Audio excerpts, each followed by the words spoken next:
everybody. Welcome to 3 a.m. Files, and Bigfoot's not real. There we go. That's how we're starting the show off. Yes. Hi, everybody. Today we're doing, we're kind of going to do, I guess not a soft reboot, but we're going to kind of establish where we all lie in the personal belief system with all this stuff that we're eventually going to be talking about, and kind of a general feel for where we all stand. So, I'm Connor McGraw, and who else is here tonight? Arlen Harrow. I am the Oracle of Fahey, Hunter Davenport. I'm Eric Fedorczyk, and I'll say off the bat that I believe in the mind, the body, the total package, Ventura. Ensuing Vince McMahon. Yes. Success. And I'm Lou Gonzalez. I think I was the one person to watch the X-Files spinoff, The Lone Gunman. Oh, God. Oh, I thought you were going to say Millennium. Hey, that show was great. Show was great. Here's the thing. I did watch The Lone Gunman, even at, was I 7? Yes, at 7, even though I couldn't watch the X-Files, because... Actually, it's kind of like what I was thinking was like, I was trying to remember, like, what got me into, like, the weird and the ooky spooky, and I think it was watching X-Files way too young. I didn't know The Lone Gunman was even a thing as far as the spinoff goes until like 5 years ago. What do you mean the X-Files had a spinoff? I had yeah. The Lone Gunman. Like when I was a kid, I had no idea what the fuck X-Files was or I remember seeing The Lone Gunman. This is the weirdest place I could ever find out this would exist. It was like in a GameSpot article. They were talking about it. And I was like, what the fuck is this? But it had the name The Lone Gunman, so I thought that was pretty cool. Look at those 3 trolls that someone thought could lead a show. Right. The thing is, they're too accurate of a depiction of what they were. Yes. That's too honest. Yes, 2 on the nose. Yeah. Yeah. He looks like the guy in the middle. He looks like my art teacher in elementary school. Well, that's what his thing was. He's the normal guy. He was kind of like why is this guy with these 2 weirdos? Because the one guy's like an extra from Office Space, and then the dude with the fucking mullet, need I say more? And then that other guy looks like he crawled out of Moria. He's like, he was actually, I think he is actually like 4 feet tall or something like that. He's very small. He's a tiny man. Tiny man. Yeah, I didn't know the Smoking Man. The Smoking Lone Gunman. I don't know why the Smoking Man popped in my head. Well, X-Files. Yeah. He was also in something. I think I was watching Best the Worst. He popped up in something. He was in Smallville. Show's over. Well, the 3 a.m. Files was great. This is the final episode. All right, here's the thing, and I'll just move right on. It fucking happened at work today, all right? And, like, the whole room turned and looked at me as if, like, completely without provocation. One of the docs I work with turns around and goes, "Oh, hey, do you ever watch Smallville?" I was like, "Ah!" Aaron was like, "All right, I guess you didn't like it." I was like, "No!" It's like Raiders of the Lost Ark. I'm just incepting your life with it. Yeah. I said this to Lou, and I think I don't remember where it was. It was on Facebook, and I was like, I really like the idea that Moon Knight coming to life was like a monkey's paw situation, and my punishment is Tom Welling coming back.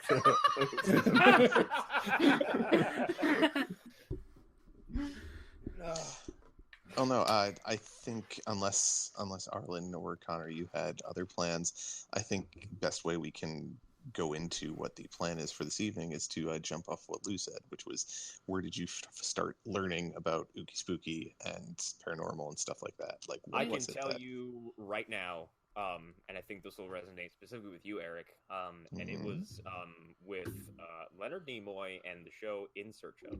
Yes. No, go ahead. I'll chime in after you get your stuff off. Well, I was going to see who reacted to that first. It was shows like that and Sightings and like all those kind of like fucking. Actually, it's funny because all this stuff that we're about to talk about has popped up in other locations the last like few days for me. because I went and looked up that Stan Romanek documentary and came across a podcast where they talked about that. They talked about UFO shows, ghost hunting shows, all kinds of stuff, like conspiracy theories. I was like, okay, it's like my personal bubble all condensed into one little fucking Starseed. It was all those like 13 episode single season UFO documentary series where I'm just going to quote Rockwell Schmidt from this, where if you've seen 20 seconds from one of those shows, you've seen every single one of them. Where it's but they're all so the man good, with though. 30 years of Air Force experience said that he saw a ship that looked like a saucer. Okay, this is sort of on topic. I saw one. It was on Amazon. Like, I was just bored one night. I was watching random shit, and there was one where this dude who was like claiming that he was abducted and was told he was trained to be a psychic super soldier to battle an intergalactic war. And he's like, you look at this guy, and he looks like one of us. And it was Robert from Fatty's video. It was Robert. What I will say is that we were actually doing that psychic soldier stuff for real. Yeah. The men who stare at goats. But then something that enforced it as I got older was the Sun newspaper and the Weekly World News satire rag. That like to 6 and 7 year old me, I see a black and white newspaper on a shelf. I think it's news. That's like Bat Boy, right? Yeah. Well, it was like fuck Bat Boy. Like when you're 7 and you read a headline saying the world will end next Sunday. It's existential dread for 6 days. Yeah, and then the next time you see it, it's like President Bush and Sasquatch come to peace accord. Like it's so. What? Oh my! Yeah, literal doomsday preparations, and the next week is like, nah, everything's fine. The president's meeting with Bigfoot. Yeah. The apocalypse has been stalled. Give my children, Bush. Give them to me now, or I will start the end. Demand their bones. Are you done, or Connor? Are you done? Did you want to add anything more to it? Yes, I'm done, Connor. You can go. Whoever you are, man. Who are you, sir? Yeah. I don't know. For me, it was when I was in elementary school. The library at our school actually had, I don't want to say a huge selection, but they had a pretty hefty selection of books on like ghosts and like paranormal creatures and UFOs and whatnot. Too. Yeah. That kind of goes into mine, but I want to let you keep going. Okay. Yeah, and that was like kind of the seed for me to be interested in that, because I mean, my mom and dad taught me to read pretty well at a young age, and I was reading Stephen King books when I was in like 6th grade. So the stuff in the elementary school library wasn't all that challenging to me. So it was more like, okay, I want to read stuff that I'm interested in. And that stuff just piqued my interest, because then I would start watching stuff like Unsolved Mysteries. And the scariest show of all time. Yeah, exactly. But I only cared about the show when it was about paranormal stuff. Because like the murderer might be in your backyard looking at your mother washing the dishes. Like I was just like, whatever, okay. The murderer is in your house right now. And then it was, but then ghosts. Yeah, and that was my shit. And then it was also like our living in Pennsylvania and having a ton of historic war sites and just all types of ridiculous historic sites, because it's boring as Pennsylvania. They would have various shows around Halloween that were locally produced about ghost stories from the area, and I would eat those up, and that would be all the stuff that I would just, that was my bread and butter when I was like 8 to like 13 or so. And it was I think it was a natural progression for that age. If you get introduced to it young enough, you're going to seek it out as much as you can. Hunter, I feel like you're dragging your spectral chains at me or something. You gotta fucking fix that. Yeah. What? I'm not making any noise. What are you talking about? It literally lights up your name when you're the one making the noise. Dude, Yeah, I'm being serious. I'm being serious. I'm just sitting here. Oh, tell Marley to go back to his fucking coffin. Okay. Your mic stand is haunted. Yeah. Ebenezer! Get the fuck out of here. Oh man. Yeah. You actually just like popped a bunch of memories of kind of other things into my head with that. Eric. Yeah, well, I mean, that's all I really had to add about where it all started for me, because it was mostly from books and like bad TV shows. I like how we have all grown up and going like, those shows are terrible. and they're all still awful. Yes. Well, yeah, they still make them at the same quality level. That's the crazy thing. And the same for actually, I would say with increased frequency with diminishing results every time. Actually, Almost you know like what? the American say public this. has gotten stupider. Yeah, I'll say this though. I know I said the same quality. Not really, because they're doing one with Megan Fox as the host. Which What? nothing against you, Megan, but like, no, no. Well, I definitely why? don't believe her face and her body are real. Wow. Girl, your titties are encrypted.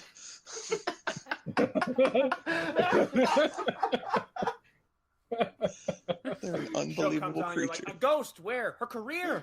No. It's That's what dead, but happens it's when there. That's what happens when you call like a prominent director a fucking I'm not gonna get over that for a week, Eric. nerd. I'm gonna be like, stay at home, be like, bitch, your titties is a great. Not to be horrifically inappropriate, but I believe she qualifies for a subreddit I once came across called "Bolted on Tits," Yes, probably. God. which is But, a phrase I've heard to describe women wrestlers who get very, very noticeable implants who come out suddenly looking like they swallowed 2 basketballs. Yeah. It's like, Get you're those, different. Go ahead, Lou. All right. So to answer the question, besides X-Files, probably was like I've been trying to find the series, but my dad had like this like encyclopedia series, some like looking thing of all this sci-fi shit, like weird stories. I thought it was Outer Limits. What, did you know what series I'm talking about, Arlen?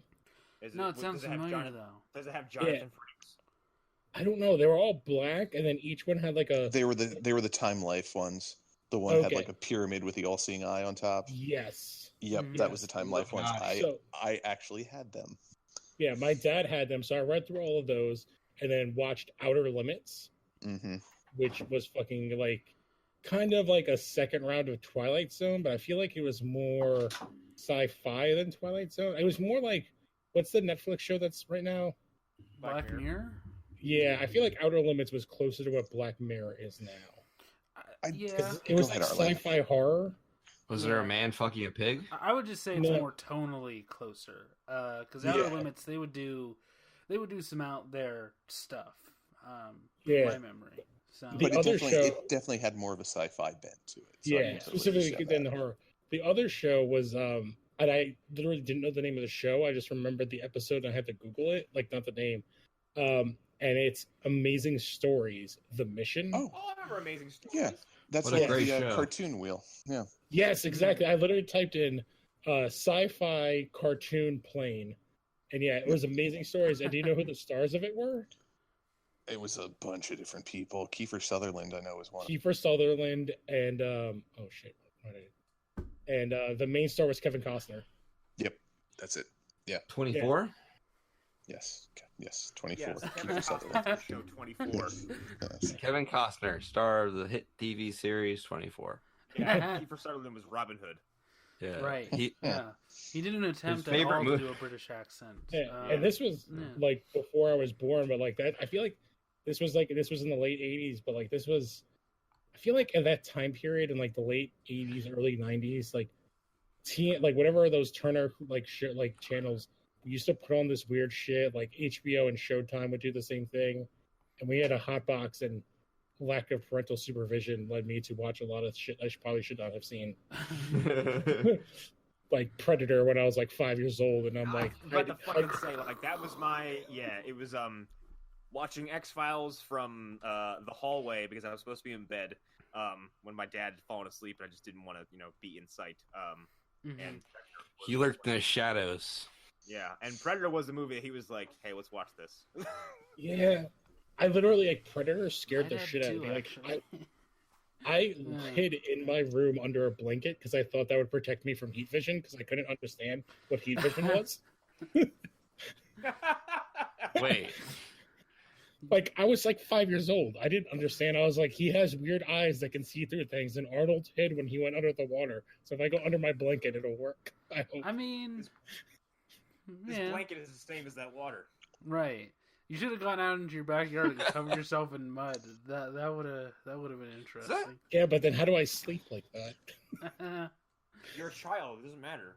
Yeah, you were probably 90% dirt anyways at that point, Yeah. so you would have been Exactly. fine. Really, Yeah. you just had to apply water and then just suds it up. Yeah, Um, exactly. Hunter, did you want to share where your origin story of spooky, creepy stuff? Mine was from books. Honestly, growing up, I didn't have a TV in my room until I was like maybe 13. So I just read, like, that's what I did in my spare time. Or but yeah, I started reading Scary Stories to the Dark. That was like the first like horror books I've ever read, like that stuff, and like Goosebumps and like that. And then I went to I can tell you the exact moment I started reading stuff like this was I went to a bookstore and I found a book. It was like something, I thought it was like Scary Stories to Tell in the Dark, but it wasn't. It's called Ghosts of like West Virginia or something. I have the book somewhere in the house. I was thinking. But that also sounds like it could be like a tale of the Civil War. Well, it's like all Civil War ghosts. Like, it's like ghost stories about Civil War, like battlefields and like haunted houses in West Virginia. And it's actually a book. Like if I could find it. I'm so glad that's where you went with that, because Yeah. in a few minutes, I'm going to skewer a popular YouTuber. No. I think we all are. But yeah, books and embarrassingly enough, the sci-fi show Ghost Hunters is what really. You know, Dave Tango does magic tricks. Like, he's super into them. So you're saying somebody that's on a show called Ghost Damn it, Hunters Joe, you fucking practices beat me to magic? it. Yes. And And his name is like Dave the man who Tango. entered circles that are man just who the had a same show circle. centered around fucking parlor tricks went on to do actual parlor tricks. Yeah. Oh, yeah, that is 100% it, Eric. Yep. Yeah, Yeah. my dad had the whole set, and as like I don't know, an 8-year-old, I read them all. Oh my god, no shit. I found this on YouTube in one fucking video package. It was like 3 or 4 hours long. Damn. Like all of it just in one video. Yeah, my grandmother was actually the one who got me the subscription, for lack of a better term, to those. So I don't think I had all of them, because looking online, I see there's actually quite a lot of those books. But My dad I definitely had like had a lot of 20. them. I was gonna say he had definitely over 20, so he might Yeah, have. it was a 33 volume Oh, wait. set. I'm sorry. Whoa. I'm sorry, this is a coincidence. There was a documentary I found on YouTube that was a series of like episodes or vignettes that was called Mysteries of the Unknown, I believe. Yeah, I think there Logo was and like a that- TV yeah. show called Mysteries of the Unknown. I think it tied into the book tied into that. Yeah, that Because it was like, what was the one I called? What was the Adventures of Stories of the whatever? The Kevin Costner thing I just said. Amazing. Oh, was like- Amazing Stories. Yeah, Amazing Amazing Stories. Stories. Adventures of the Stories. Adventures of the Stories. Journeys of the Tales. Yeah, I It mean, sounds Amazing like the Stories beginning. was Amazing Stories was also a Steven Spielberg thing, so Yeah. that had a Mhm. lot to do with it. Never Ending Story. Yes, that's Oh it. God, That fucking one, betray yes. you. What the fuck? Yeah. Jesus Christ. That fucked me up for life. So now that we've established where we all come from, I think Well- we can. Oh, Arlen didn't. I'm sorry. Totally, yeah. There's more Damn. of us than usual. Who? What? Who's Arlen? I thought I was Arlen. No. Yeah, I don't know. I don't know who that is. Who am I? No. Who are any of Yeah, us? a lot of there's a lot of crossover. But like we kind of brought up earlier, Lone Gunman was kind of that because, like I said, I was too chicken for X-Files. Wow. I was too chicken for a lot of It's like if scary Doctor Who is stuff. that concept where you watch fucking Yeah.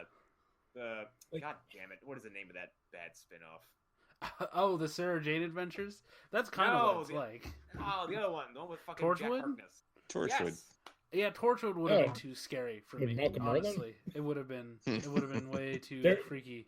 X-Files was scary. There are 2 episodes that are burned into my brain. One of them is the band episode, Right? where they have like the mutant people that all have sex with each other, and they have Also, them under the floorboards. Alien abduction in general freaked the fuck out of me.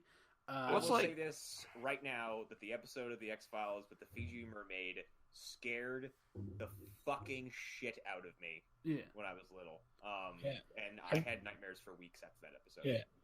I remember that one. There's the Chupacabra one, which was really good, where it was like a fungus or something. And then I just remember when they started getting into the black ooze and the bees, because before we started, like, I'm not a bug person, and just like bees as a weapon scared the shit out of me. Yeah. Spooky times with that. But I think the real one that I remember that got to me, because again, I was a little bit too young for Unsolved Mysteries to really watch it and to really take it in. But Connor kind of brought it up a little bit earlier. Beyond Belief, Fact or Fiction. Because I was a huge Trekkie as a little kid. Jonathan Frakes was my guy, and he was like my guardian. Okay. Yeah, Riker.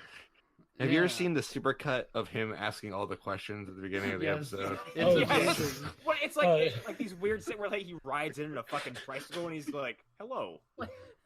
That's for the other show we did, like the comics one. That's what Siler put in. It's like after reading House of X, like 5. It's just like all those questions. Who did it? Why? What happened? Where did that thing come from? Who knows? Have you ever wondered what it's like really to kill you? Yeah.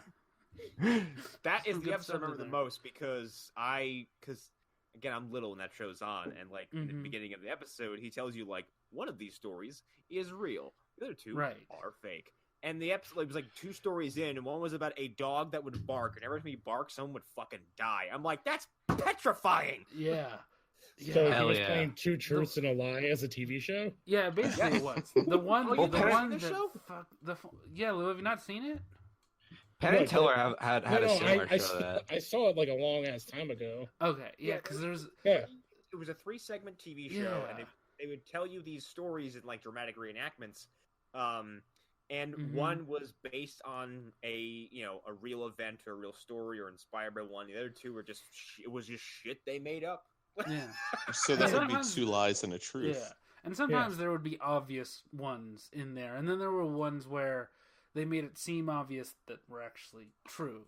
I would love for like one episode is like it's like some, and then ninjas fought a dragon. Just cuts back to Frakes like making a face like, come on. I'm trying to think. Basically, but there's this one, and it's about this guy who's in the hospital, and there's this nurse that just doesn't feel right around him, and things sort of build, and he starts asking these weird questions like, can you just bring in a blood bag for me, just because I need some blood, I need a transfusion. She's like, she's like, I can't just give you a blood bag for transfusion unless you need it. And then it slowly gets to the point where he steals the keys to the blood fridge, and she finds him in there, and it's just everywhere. Oh my god!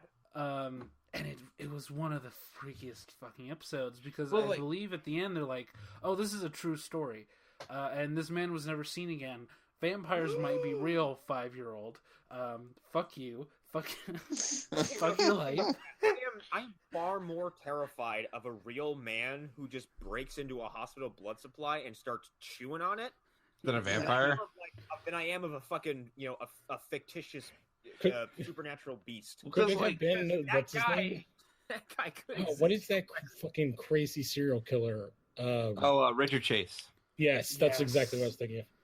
Well, Richard Chase was just would do anything really. Yeah.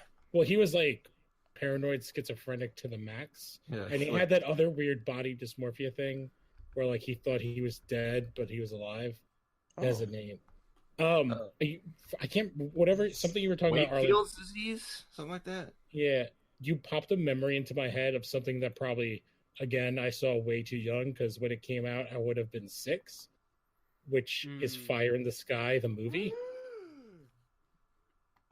Yeah. Okay, yo, that traumatized the that movie. shit out of Okay, me. I have to say, one, like, here's the power of that film was crystallized in the moment you said the title, and all of us gave a pregnant pause. Yeah. Like, I still have memories of, like, him coming out of the pod, him finding the body. Like, I'm flipping through Here's the the thing. pictures. That movie is 90 minutes of build-up, and then 10 to 15 minutes of some of the most terrifying alien abduction content I've ever seen, because it's just unpleasant from start to finish, and it's disgusting. It's tangible, and like, and then It's filmed so well. It's filmed so intensely, and it's all invasive and horrifying, and the only part of it that kind of makes it all fall apart when they're like based on a real story, is that Travis Walton was like, yeah, my experience with the aliens is actually pretty pleasant. Like, Well, for me, that was the thing. Like, I saw Fire in the Sky Maybe just into couple it. years after I saw the film adaptation of Communion with Christopher Walken in it. That's another scary movie. That movie fucked me up pretty bad when I was like 12. I don't know. 13. I don't think I've ever seen it. It is really scary. It probably seems kind of hokey at this point, but I don't know. I haven't revisited it in a while. Well, I'm clicking on it. I watched it. Hold on, I'm pulling it up, the Wikipedia article, because I was looking for something. Oh, But- I'm sorry. That picture you just threw through the Discord from Fire in the Sky. But Oh, it's so like, yeah, the sheet thing. It's like, it's so tangible. Ugh, Yeah, I don't remember Communion. I hate it.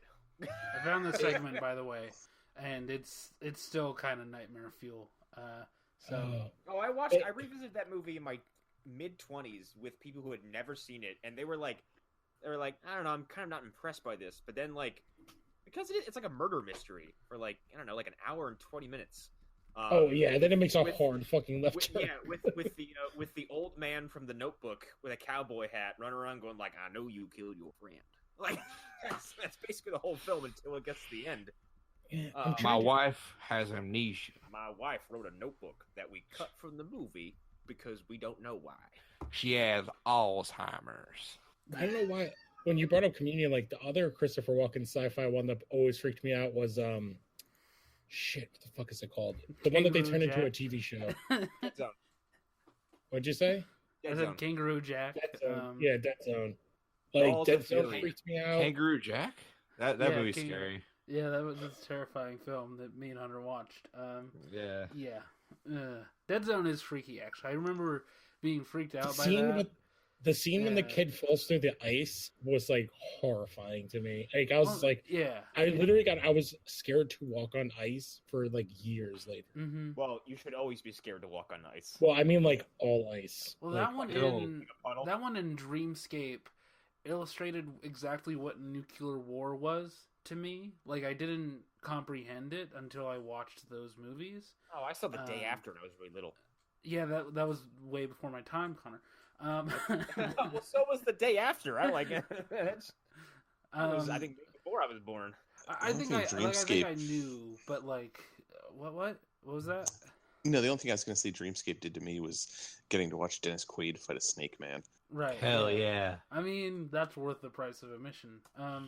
But they do a lot of stuff with nuclear war about this president who is afraid that he's going to start it, and yeah, it really freaked me out. It left an impression, I guess. Yeah. You know what movie did that for me? Killer Clowns for Outer Space. Oh, dude, that movie's like that's really because you're a fucking fragile weird little as boy. shit. Well, Right. yes, I was a small child. I walked in and my dad was watching it, and like I'm like, I don't know what the fuck this is. And then the clown showed up, and I was like, fuck this. Yeah. Well, the thing that Hunter's leaving out is his dad was also masturbating while we Ah, wow. Glad to see And There's a dressing reason him I- up. Yeah. There's a reason why I don't see him anymore. I'm glad not just Smallville made the leap from one show to the other one. But clicking on IMDb for Dreamscape like led me to like a whole of like all these other movies that like my dad would have me watch, like Enemy Mine. Trying to That one freaked me out too. God, the fucking creature that comes up from the ground and it.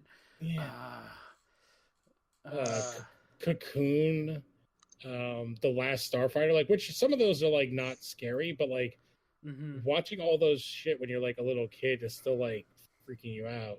I had nightmares centered around the xenomorph. Years. I mean, Alien, yeah. As when you're in first grade, that is the most horrifying thing you had ever seen to that point in your life. When is it Hicks or Hudson who gets dragged down into the floor, and he's screaming? I remember watching that. Hudson. It's Hudson. Because Hicks. And I was 8, and I was like, I can't handle this. I had to leave the room after he gets pulled down into the floor because it was just too intense.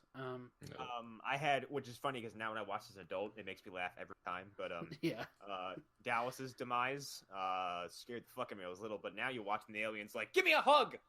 Yeah. I'm here. Hello, jazz hands. Yes. He just opens his palms. He's like, I had a really for like 4 years of my life, maybe like I think it was like 8 to 10. I was terrified of Chucky, but now I'm just like, whatever. Eric.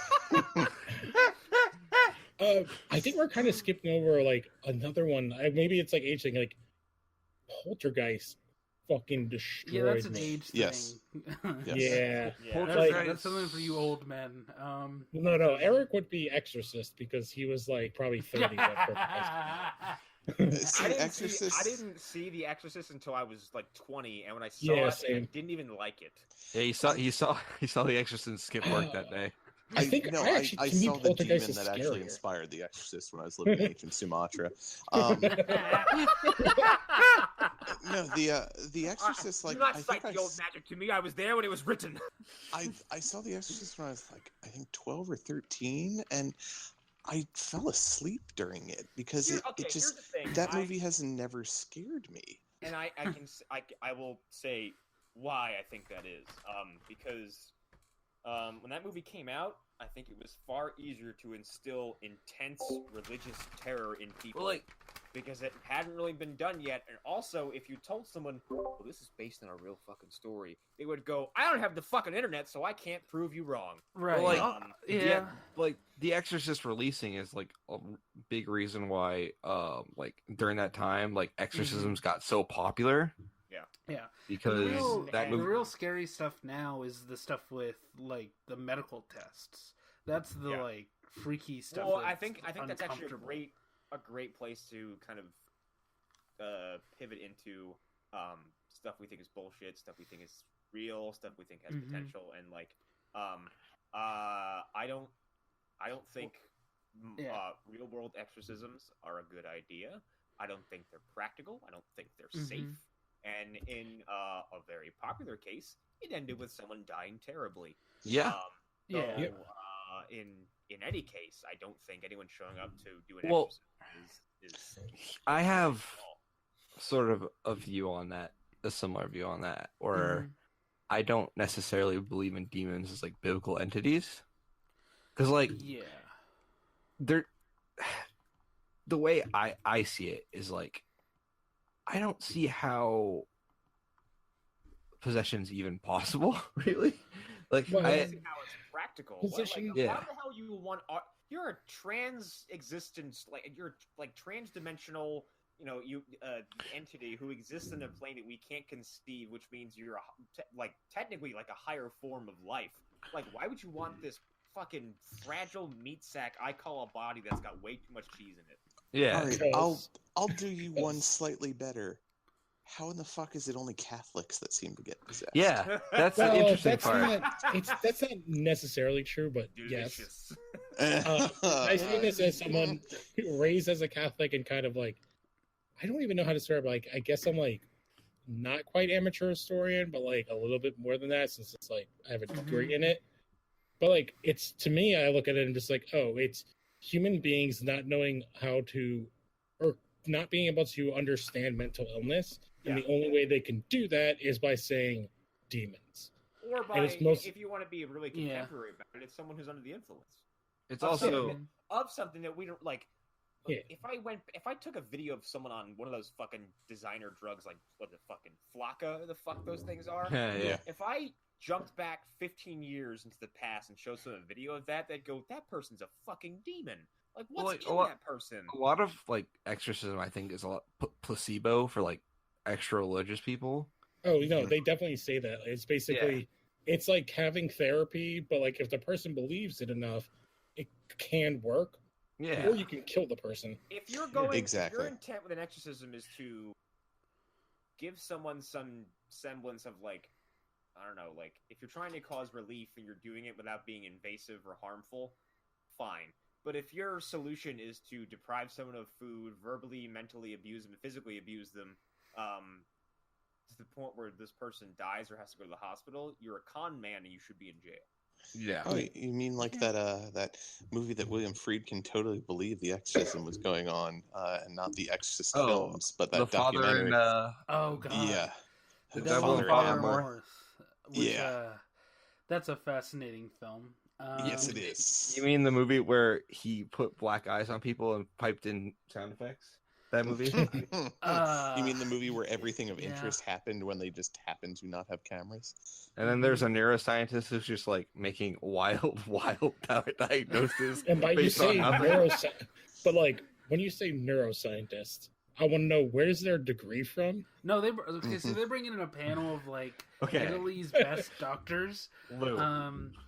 They bring in a guy who does not look at x-rays. He looks at a video and he goes, "Oh yeah, there's clearly like some sort of brain activity going on." Yeah, but where is this guy from? Is he just like a He's from guy? Italy. He's from Italy. Yeah, he's in Italy. They don't have degrees, Lou. They just learn. Yeah. They learn on But a is he- farm. He's how from to Italy, do- but he has a degree from like Brazil. They're raised on a farm. They don't give him anything. He just watches a video and he's like, "Yeah, there's some sort of weird brain activity going on. I don't get it." Yeah, it just reminds me of, and I've heard him talk not on the show, but like Giorgio Tsoukalos. Mhm. Oh, that I'm like, guy. that guy, like, if you watch his transition from like the beginning of that show to current day, is hilarious when he like because you're like, oh, this is when he realizes it's the thing, and he just leans so fucking hard into it. I'm sorry, what was his name? Giorgio Tsoukalos, It's the aliens guy. it's that dude. Aliens, like the History Channel Aliens Yeah. guy. But he is a professor of like something. I think it's like comparative history or something like that, or it's like yeah. He's also very Greek, but he's American for that Mhm. name. Yeah. Yeah, I think anyone who perpetrates the idea of exorcism, even though they're basically just going there to hurt someone, you're despicable. You're just a despicable person who should be in prison forever. But I also think that anyone who goes out of their way to Romanek, push any kind of belief or argument or persuasion in one direction regarding this kind of topic, like aliens, Well, ghosts, Romanek made it all up to hide the fact that he's cheating on his wife. Oh my god! Here's my thing with that, and so, I'm so glad like we're all doing this. And I know, Arlen, you said you wanted me to watch the documentary, but like my reaction Not the was probably whole the same. thing. My reaction was probably the same either way when I got to that, which was to grab my abdomen and laugh so fucking hard. I almost Yeah, but choked. here's the thing, though. You need him reacting to it. Oh Yes. no! Here's the thing. I heard him reacting to it, and it was like, I'm just gonna back away for a second. It was like, oh, friggity frack! That's a fragging alien! Oh my god! It's I so love- good. I love when he sees the orb in the kitchen. He's like, "Oh god damn it, it's happening again." Oh no, they're here. They're here. They're awfully Look- stiff. He's like, look out the window, and it holds for minutes so that he can clearly go out his front door and puppeteer the alien. So good. Alright. But Before- but like these people, they're con men, con people. Two, and we said it when we had this discussion in the chat, and it was said in the podcast I listened to. Like these people are, their voices are way louder than anyone who wants to be rational, and they lead a bad example for anyone who is curious, who wants to take this kind of stuff seriously. Alright. Mm-hmm. To go with this, I Wikipedia Giorgio Tsoukalos, So, what did you think he had his degree in, Arlen? Comparative something, comparative whatever. So he went to college in Ithaca, the Ithaca College in Ithaca, New York, which I have a friend Jesus that went there, and Christ. I've been there and eaten weed cookies there. Where I ended up in a house where someone handed me a snake. That's a different story. That all of this checks out. Every yeah, bit of this. exactly. He worked several years as a bodybuilding promoter and Of course he volunteer in the IFBB. And then he produced and directed the San Francisco Grand Prix from 01 to 05. And then he became the host What? of History Channel 2's In Search of Aliens. Yeah, it sounds Okay. about right. That track. So he Yeah. has no reason to, like, he has no expertise in anything. Then he became the face of, like, the ancient aliens theory, like Okay, and this is- panspermia.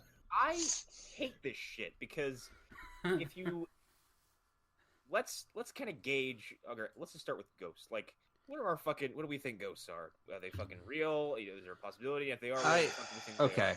are? All right. Yeah. Here is my sort of general feeling on ghosts. Consciousness is like energy, right? It's got to be like that's what it Mhm. is. Like it's we're outputting some like emotional energy. Like I think if there are ghosts, that's what they are. Like it's just our energy kind of just like resonates in an area, and that's what it is. Like it's sort of like a recorder on a tape deck. Like Yeah, it's like a snapshot of a specific time and place. yeah. Yeah. That's sort of where It's like a human go with fingerprint. Yeah. it. Yeah. I'm Yeah. kind of in that. Like mine's a little bit tweaked. Mm-hmm. I would, yeah, I would go sort of. I think most ghosts are reflections, or they're sort of like they're like fading marker, basically. They're just Yeah. sort of I leftovers, imprints.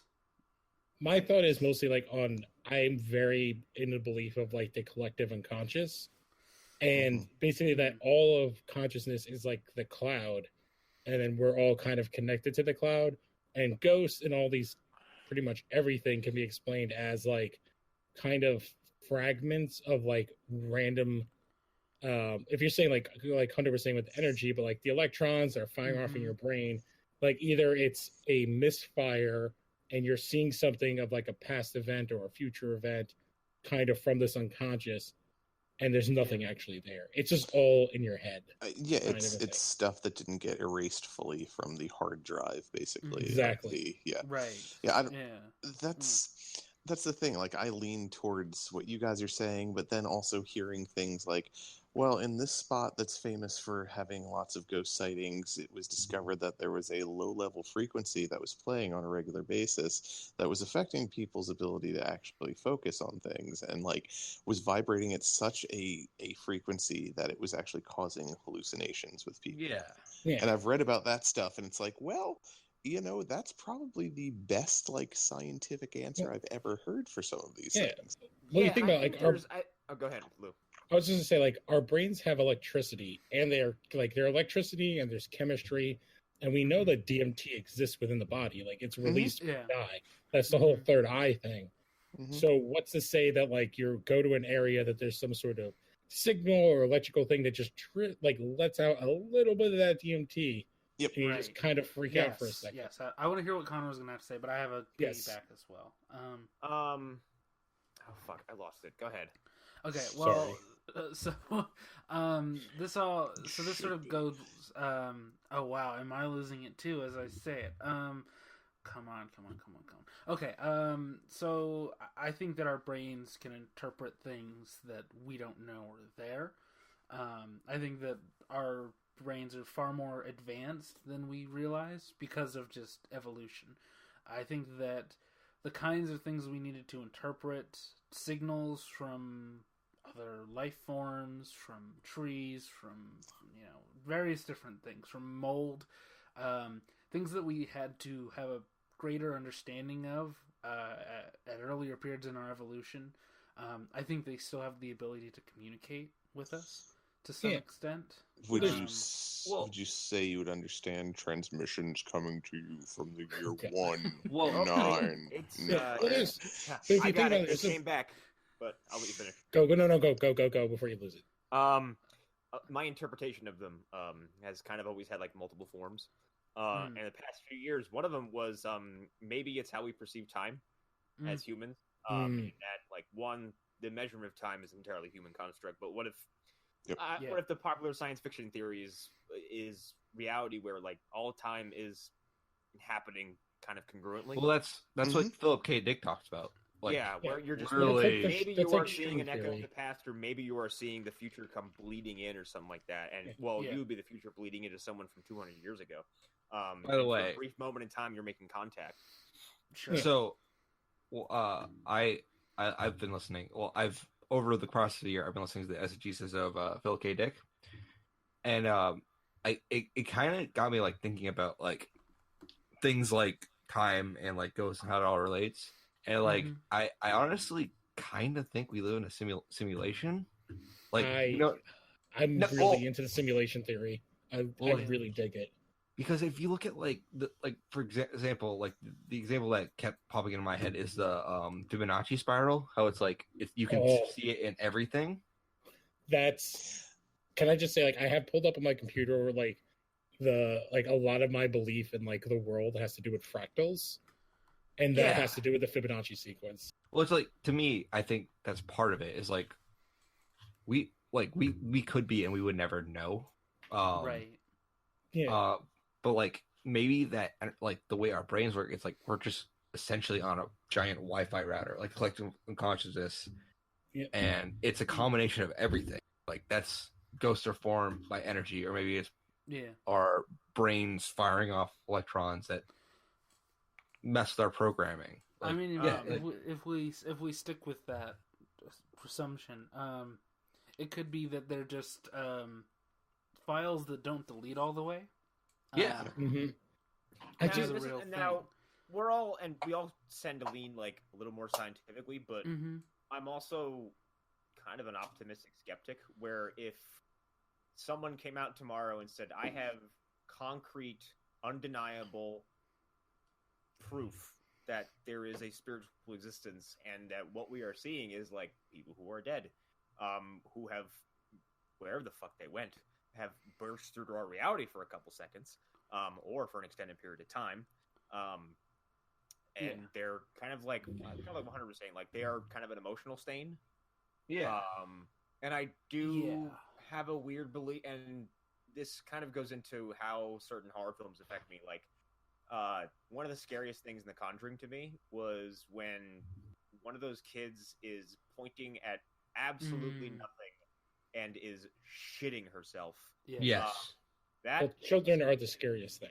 fucked me Right. up, because in my So- head, I'm like, whatever you're seeing is probably just pure, concentrated black evil. Like, it's something that's completely just indescribable, and it is solely it's focused on this location because something or a series of events that were so awful happened, in just enough frequency at just the right moment in time to create this kind of like energy disturbance, or Right. whatever the fuck you want to call it. I'm also I don't like I said, I lean scientific, but you would never. Yeah. You would have to sedate me to take me to someplace like Paveglia Island. I'm not doing it. Sure. I don't want to I go don't to a do mental that. asylum that's been abandoned. I don't like going to cemeteries. no. Oh, I I've passed been to by. all that. I was in New York, like 6 to 7 months after 9/11, and me and my family were there shit. for something. And I didn't really realize it, but we walked a few blocks away from Ground Zero, and like, as soon as I realized it, like, the fucking air passed through me, and I felt really fucking weird, and I wanted to leave. Well, I think that goes to like just human beings in general, because like everyone's walked into a room not knowing what's going on, and you immediately feel the energy. Yeah. Like, And I've also had like very specific weird experiences that I'm not going to say ghost, but like stuff that I rationally cannot explain. Yeah. And it all happened in the same fucking building. I worked Yeah. at a movie theater. Hey, Lou, it was Marquee Cinemas. It was what cinema? Sorry. Marquee Cinemas in Thomas That River, New one Jersey. story you Oh, tell wow. tell about the something crawling in the theater. Every time I think here's about the it, thing, it wasn't just me. There was two other people in that room with me who both said the same thing. I'll say it for this show. I don't know if anyone's for that, so I'll repeat it again. We went to see an employee showing. It was 3 people. We watched New Moon. I was just there because I was like, what the fuck ever. I'll go sit through a free Twilight movie. And about 15, 20 minutes. Don't lie. You were team Edward. Couldn't wait to see Robert Pattinson without his shirt on. His fucking pale ass and his gross hair. Oh God. You're into Oh, you mean Batman? Yes. Oh, yeah. He's Batman. He's fucking Batman. And this gray, like, kind of translucent, just like I couldn't tell you what shape it was. I couldn't tell you what form it was. About it. It passed so close in front of my face and didn't make a sound. It didn't cause, I had no physical reaction. Like, when something flies in front of you, you feel a brush of air, you feel wind, or you feel some kind of a grazing. Nothing. It was like, it was a very distinct fog that flew across, not slowly, kind of like smoke does. It was fucking fast. And for a second, I got really still, and I was like, okay, you didn't just see that. I look over, and the 2 employees who are with me have the exact same expression on their face. And I was like, okay, I didn't just hallucinate. And I was like, did something just fly in front of us? And they said, yes. And my friend Stephanie, who's there with us, just stood up and said, I think I just saw someone either walk or crawl out of the theater. I can't tell. Yeah, this story makes me wildly uncomfortable. Well, It's fucking terrifying because at this point I don't know what the fuck is happening because I've already I didn't see what she saw, and here's my thing on people telling a story and someone going like that didn't happen. You have no right to tell someone what you saw in any situation if you weren't there or your eyes were not fixed in that exact location. That's When she said I saw someone, I was like, what the fuck do you mean you saw someone? Well, the thing is, it could have been a person that crawled away, which is probably the most horrifying version. Yeah, it could have been a real person stuck in the fucking theater. Regardless, it's terrifying. I think you're disregarding the most obvious and easy answer using Occam's razor. While you guys were busy watching the rest of that middle-aged woman's masturbatory fantasy film, the Power Rangers were busy fighting a putty that had crawled out of the movie theater. Are you telling me that I got putty guts fly in front of my face? Yeah, yeah. As someone if you didn't notice Rita Repulsa in the back of the movie saying, "Take off your shirt, Edward." Yeah, she's not Granny Van Dam. Yeah, as someone who lived in New Jersey and has been around that area, it's most likely was someone that broke in there and is probably like a crackhead. Yeah, and I mean, I'm kind of hoping. If you want to explain that part away, sure. That actually makes me feel a little more comfortable knowing that something that I can explain. It's the emotional part. Well, it's part of the brain's ability, like the human brain's ability, is that it fills in the gaps when the necessary information isn't there. Right. It's like, have you ever seen those things when you're reading a paragraph and the words are the letters are all mixed up? Yeah. You still read it normal unless you really look at it. That's part of your what your brain can do. Yeah, and now there's more to the story aside of this one incident because over a few months, everyone in the building very independently started just kind of giving these anecdotal stories about stuff that happened in the building that was really fucking weird. At some point, I was working for a midnight show, so I'm there until 2 a.m. with 5 other employees. But when the movie's playing, the building's closed essentially, so we're just there. So we're just doing things to keep ourselves occupied. So I went out in the lobby, which is a very, very large, well-lit room with lots of shit in it. It's just me. There's no reason to be nervous. I can see outside, I can see everything. And I started building one of the display standees, and about halfway through it, I just stopped because when someone's behind you, it's just a weird instinctive human feeling you have. And at some point I stopped because it felt like someone was just fucking looming over me the whole time, and I couldn't shake that feeling for a solid hour, and it really bugged me. My friend Cassie went to use the women's room once and was in the first stall, I think she said, and she distinctly heard the sounds of someone in the last stall, but upon some further investigation, there was nobody there. My friend Brian saw the popcorn machine turn itself on, my friend Christian walked into a room, and as we were walking out, he just came up to me. And again, none of us had communicated with these stories. This all kind of happened sometime after they initially happened. But this was the first time he walked up to me. He was like, we walked in that theater, and he's like, I swear to God, someone was standing against the wall right when we walked in, like facing the corner. That scared the piss out of me. And the one thing that really kind of clinched this, and this is the last event I'll discuss, is that we had a meeting in one of the theaters, and it's just us. It was I think it was either before we opened or it was before we opened, so there was nobody else in the building but us, because the building's locked. We know that.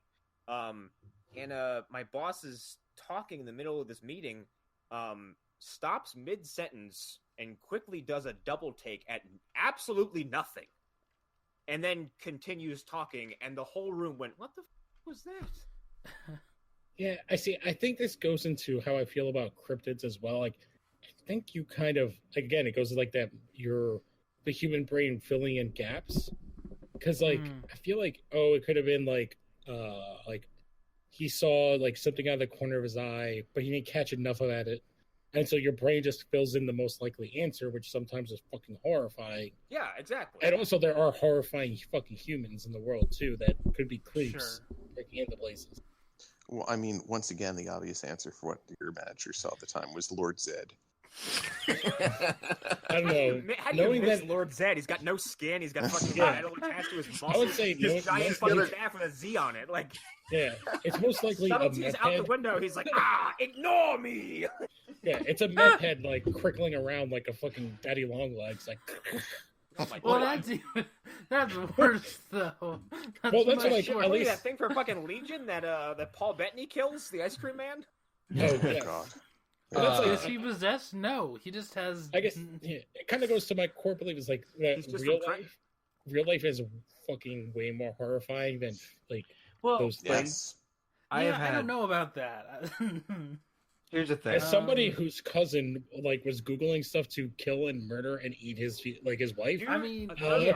Yeah. See, here's the thing. You never talked about that on a show yet, but like, Yes, we're gonna have to do. We can't. I have to do research. And And that is an and not episode talk all about its it for own, an hour yes. because I just watched that documentary recently and I was like, wait, there's a doc on him. Yes. Yeah. What was it called? So Where's my money, bitch? That's how the story starts, is with a phone call from a dad. Here's my thing. Or Hunter, what do you? Yeah. I was about to share an experience actually that we could probably do an entire episode about because this thing has kind of like sat with me since I was like 15, 14. So as a kid, we were dumb kids. Like we were, I don't know, you all don't know New Hampshire, but in New Hampshire, there's a town called Gillington. That's supposedly where H.H. Holmes was born, and like places like that. And in Gillington, there's a camp. It still runs, which horrifies me because of what happened at the camp. But Jesus, you're really fucking. this thing shook me, and like to a point. So, we went ghost hunting one night. Oh fuck! And we knew someone at the camp who let us in the camp, and we went into a cabin. And like this is my first time ever ghost hunting, and I was like stupid kid. Like we were just like talking and like, trying to talk to ghosts. My buddy Andrew, you probably guys know Andrew from Facebook, seen him around. Mm-hmm. He had a it's like a tape recorder. It was like I can't remember what was in his hand. And we're talking. We're trying to talk to the ghost. And at the corner of my eye, there is a bed, like sitting in the corner. It's a bed, and with a bedpost. At the corner of my eye, the whole time we're talking, I see a little girl like inside the bedpost. Like she is like looking at us like the whole time. I could tell it's a little girl. But like inside the bedpost or like next to the bedpost? Like is She was Lou. She was inside the bedpost. So like you can see the outside parts of the bedpost, and then she's like an image within that. She's like an image within it. She was like embedded in it. Like so I'm sorry. Hold on. Like so you can just see this the whole time. Like it's yes. And I kept bringing it up, and everyone's like, "Hunter, there's nothing there." It's like Haunting of Hill House, where they're just like in the fucking background. That's only one thing that happened that Hunter, night. can I just ask, were you on anything? No, Yeah. I didn't. Okay. Yeah, but I did a gallon of LSD. At the time I was sober. I was not doing anything mind-altering, let's say, until I was 20. Were you a straight edge kid? Well, yes. Okay. Fucking Yeah, I was gonna say you don't need to ask. It's Hunter. For lack of not going into my childhood, yes. Okay. To supplement that, all this stuff in theater happened well before I decided to experiment with any kind of stuff. There's that. Yeah, I don't talk about that much because it freaks me out. But fuck that. Yeah, no, I don't that's have any fucking ghost creepy. stories. I just have like ghost stories of like. I mean, yeah, I don't have I ghost was the stories shit that I went either. to high school with and murdered someone. I mean, like but, I yeah. went. The one thing I have that's not even my story. It was my grandfather, and I think this is honestly explained. And I mean, we talked about it on one of our other prior episodes where we were talking about ghosts and whatnot. About my grandfather, he was in a medically induced coma. He saw the woman that used to be his caretaker when he was a kid, telling him, "Joseph, I want you to come with me." He said, "No, I got to stay here." She insisting. He said no. He woke up, find out a few days later that the woman who was his caretaker died while he was in the medically induced coma. That's Now- still, Oh, wow. like, that is like Yeah. But as conjure I've up gotten a fake person, but like he still had some kind of like tether to someone's life. but part of me also thinks that it could tie into the medical Yeah. unconsciousnness. Yeah, Right, the collective yeah. unconsciousness thing. Well, like That dream could just be consciousness. DMT also. That's Yeah. Well, Well, that- there's also the I don't know if you guys have had it, but I know I have. Like, people won't die until like they see all the people they need to. Mhm. Yeah. Like, Right. it's Yes. kind of part of that. Mhm. Yeah, thing. it happened to my Yeah. nana. She was Yeah. responsive, but not like strictly speaking awake. Like by the time I got there, like she couldn't open her eyes and she was moving her hands. And that was basically she responded to touch and sound. Yeah. That was like and- mine. Mine waited until she saw all of her kids, me, my sister, and then literally I saw her, and it was the next day. And my Yeah. wife's grandma was the same way. Like, her son that lives in Australia came. She saw him. He went back because he was here for a couple days, and then her other son from California showed up, and then like right after he was the last one saw him, and then she died. Man, my grandparents hated me. I didn't get to see any of them. Well, I don't have a that story, was but- one side. So I don't. I haven't talked too much about my roommates. And I won't. Are they dead? No, they're fine. Oh, okay. They're the fucking yeah. They're what's it called? They're the couple from Beetlejuice. I'm just imagining Connor handing comics. It's like Garfield on Garfield. I hand nobody a beer bottle.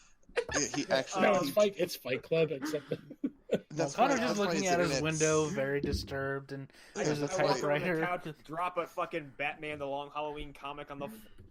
That's why his internet's been so questionable, because he's actually just living in a ramshackle, broken down His house. his No, name is Robert Paulson. I won't say which one of them. One of them had a sibling who passed away from leukemia, at a very young age, and when he was also, I think, in a medically induced coma. He was not very responsive. And finally, when all the family members showed up, someone leaned in and said, "We're all here. You can go now," and he did. He just quietly went. Hmm. And my nana waited till I think my nana stretched out over days because we were all coming from different states. And then like it was me and my immediate family. We went, and then like a couple aunts and uncles that day, and then like I think one aunt the next day, my dad and someone else like the following day, and then I think like a few other stragglers like the next day, and then she finally went. So yeah, and like I said, like maybe it is a collective conscious thing because she can't like they said she responded to sound, but like it's not like she can have some kind they of, say like cognitive response or something like hearing is the last thing to go, in a way. Yeah. But it's also like, well, what if the person's deaf? Yeah. Like when my grandma went, like she had she was like had horrible dementia that fucking kill me before it ever happens. It's like the worst thing on the world. No, To ever see someone- that shit scares me. I don't want that. I worked at an old folks home in like the mental part for like a year. It's like existential death. Like you're It's no the longer who you are. worst. Yeah. Like that could be an episode of just talking about like the old people home I worked at, which was fucking horrifying. But like, yeah, it's like, so even though like there was no, like she was unresponsive, nonverbal, like the person that she wasn't there, like it still, she waited until everybody saw her. Yeah. Not to derail this, but I want to go into real quick other stuff that we might want to talk about. Like, let's do cryptids for just a couple minutes here. Yeah, I was trying to transition this there before. We'll do cryptids and like UFOs and stuff, or any stragglers. But like, okay, so I opened the show by saying Bigfoot's not, because I don't think it's not.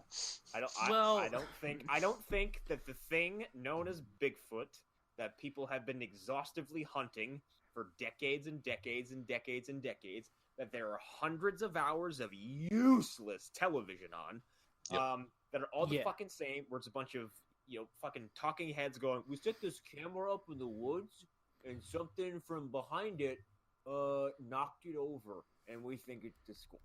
Well, I think he existed at one point. I think... Well, Gigantopithecus existed. Yes. Yeah. Gigantopithecus definitely existed. I think, honestly, this is the craziest view I have on Bigfoot. I think he existed all the way up to the Native Americans and then died off, essentially. I'm willing to go with that. Possibly. We live in a world we live in a society. In a world. My mom broke I can't believe my mom's throwing away my Nintendo. So I became the Joker. I love how we went to the same place. That was going to come up at some point in either show. But we live in a world that is way too technologically advanced for a bipedal ape-human hybrid, whatever the fuck, to just hide. Like, it's not... No, I'm saying that. Where I'm not going to completely disagree with that. Where are the remains? Where's the body? Yeah. Okay, so here's my argument against that. There are places on this earth where no human has ever stepped foot still. There are vast areas where no one has ever been. Yeah, I support that theory, but I don't there's one story about a guy calling 911 that sounds like it could be some kind of weird fucking animal. And I think Hunter, you at least know which 911 call I'm talking about. It sounds the most genuine. It's a bear on meth. It's a bear on a unicycle. How do you lift the pipe to his mouth? No. He found a hunter who was on meth and ate that guy. Ate him. No. He figured out how to use a lighter. Let's be real.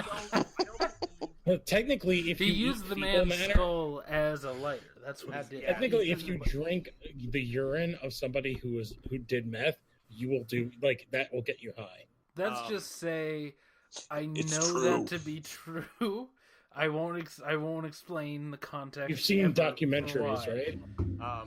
But I don't believe. I have personal reasons for knowing. We should let Connor finish. Before we divulge into a drinking urine conversation, I don't believe for an instant that Bigfoot is wandering up to people's fucking chain link fences and going "Oogie boogie." No, I don't running think off that's into the thing. fucking woods. It's not happening. It's a guy. No, I don't. I don't think that's happening. I think that people who. But there are people out there who live in the woods their entire lives, and some of them see Bigfoot and some of them don't. Well, there's those people, and then there's the sad, lonely white men right. who wander. And those are people who are looking for Bigfoot in the places where Bigfoot wouldn't be. That's my problem, is that the only people who are ever actually looking for Bigfoot are all the same fucking people with the Coors Light hat and a red flannel vest who are out there in fucking long ass boots going like Erica. Right? Well, it goes or to they have a TV show they didn't earn. Giorgio Tsoukalos. Right. But it goes to this I won't jump us there, but to the alien things, I feel like when it goes to Men in Black, it's the same people. It's fucking these useless nerds is not even the right word. They're a different thing of this type of person that this is all they have, and this is their community, and they're leaders in the community. So this is where they kind of move towards. Because kind of saying with technology, we have 4K trail cams. Yeah. We haven't seen shit. But Like- there are, And- but here, and the one yeah, thing you but there are say also is- places where we can't put up those cams because nobody Yeah, can. and get also to them. Yeah. The thing you just said before, show me a fucking body, show me a Yeah. bone, Like, show me a there's- patch of hair, skin, cells, something. Like these things aren't just dying and turning to But it's dust not just the same it's not just day. that. It's like you take a okay. So you're talking about like a Bigfoot.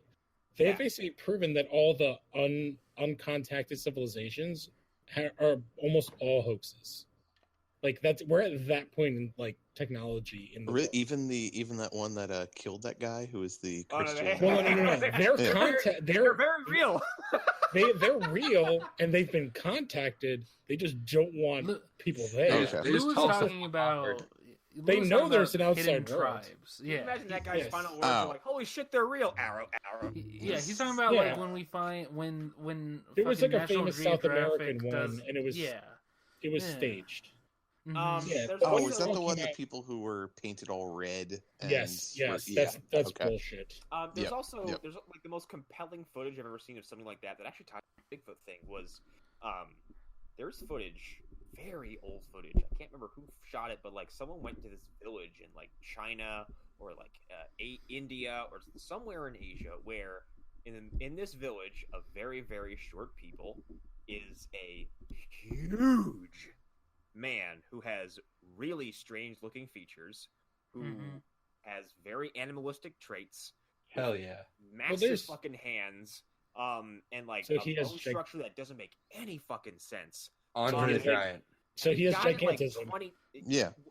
So he has like a thyroid issue. I don't. But you look at him, you go like, something about you is just not human. Have you seen the Yeah. movie My Giant starring Billy Crystal? No, like I understand gigantic and everything like that, but you look at this one and go like, he is the only shred of evidence I've seen where you look at it and go, oh, you're somewhere in the middle. Like I don't know Well, what the fuck you The are. I don't know. Elephant Man existed, so I like think- Michael Jackson owned his bones. I think if you put enough hair from a local barber shop and glued onto Vladi Divac, you would think you have a Sasquatch running around too. So Like- Well, no, conjoined- I'm not saying this is a Sasquatch, but like, it's the closest thing I've ever seen to where you can look at someone and go like, oh, he's like, Oh, he's- okay. he's us, but he's not quite us. Sure. Well, you have conjoined twins. I can't remember what is like the werewolf thing where like they have the hair Lycanthropy. lycanthropy. Like that's no, that's a real psychological thing. This is No.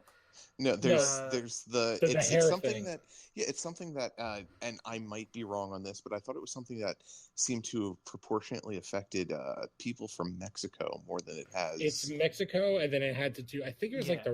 the Romani because it's Okay. a genetic disease. Romani people Mhm. and people with Iberian origin. Okay. But that's not called like because Iberian. lycanthropy is when you believe you are a wolf. Mhm. This is Hell yeah. a genetic Like disorder me. where a You grow hair and shit. well It's like the bearded lady. Like it's But- that thing. but it's specific. It's what it is. It's a gene that we don't have anymore, or that isn't supposed to show in modern Yeah. humans and anatomically modern humans. It's that gene presenting itself in a population of people.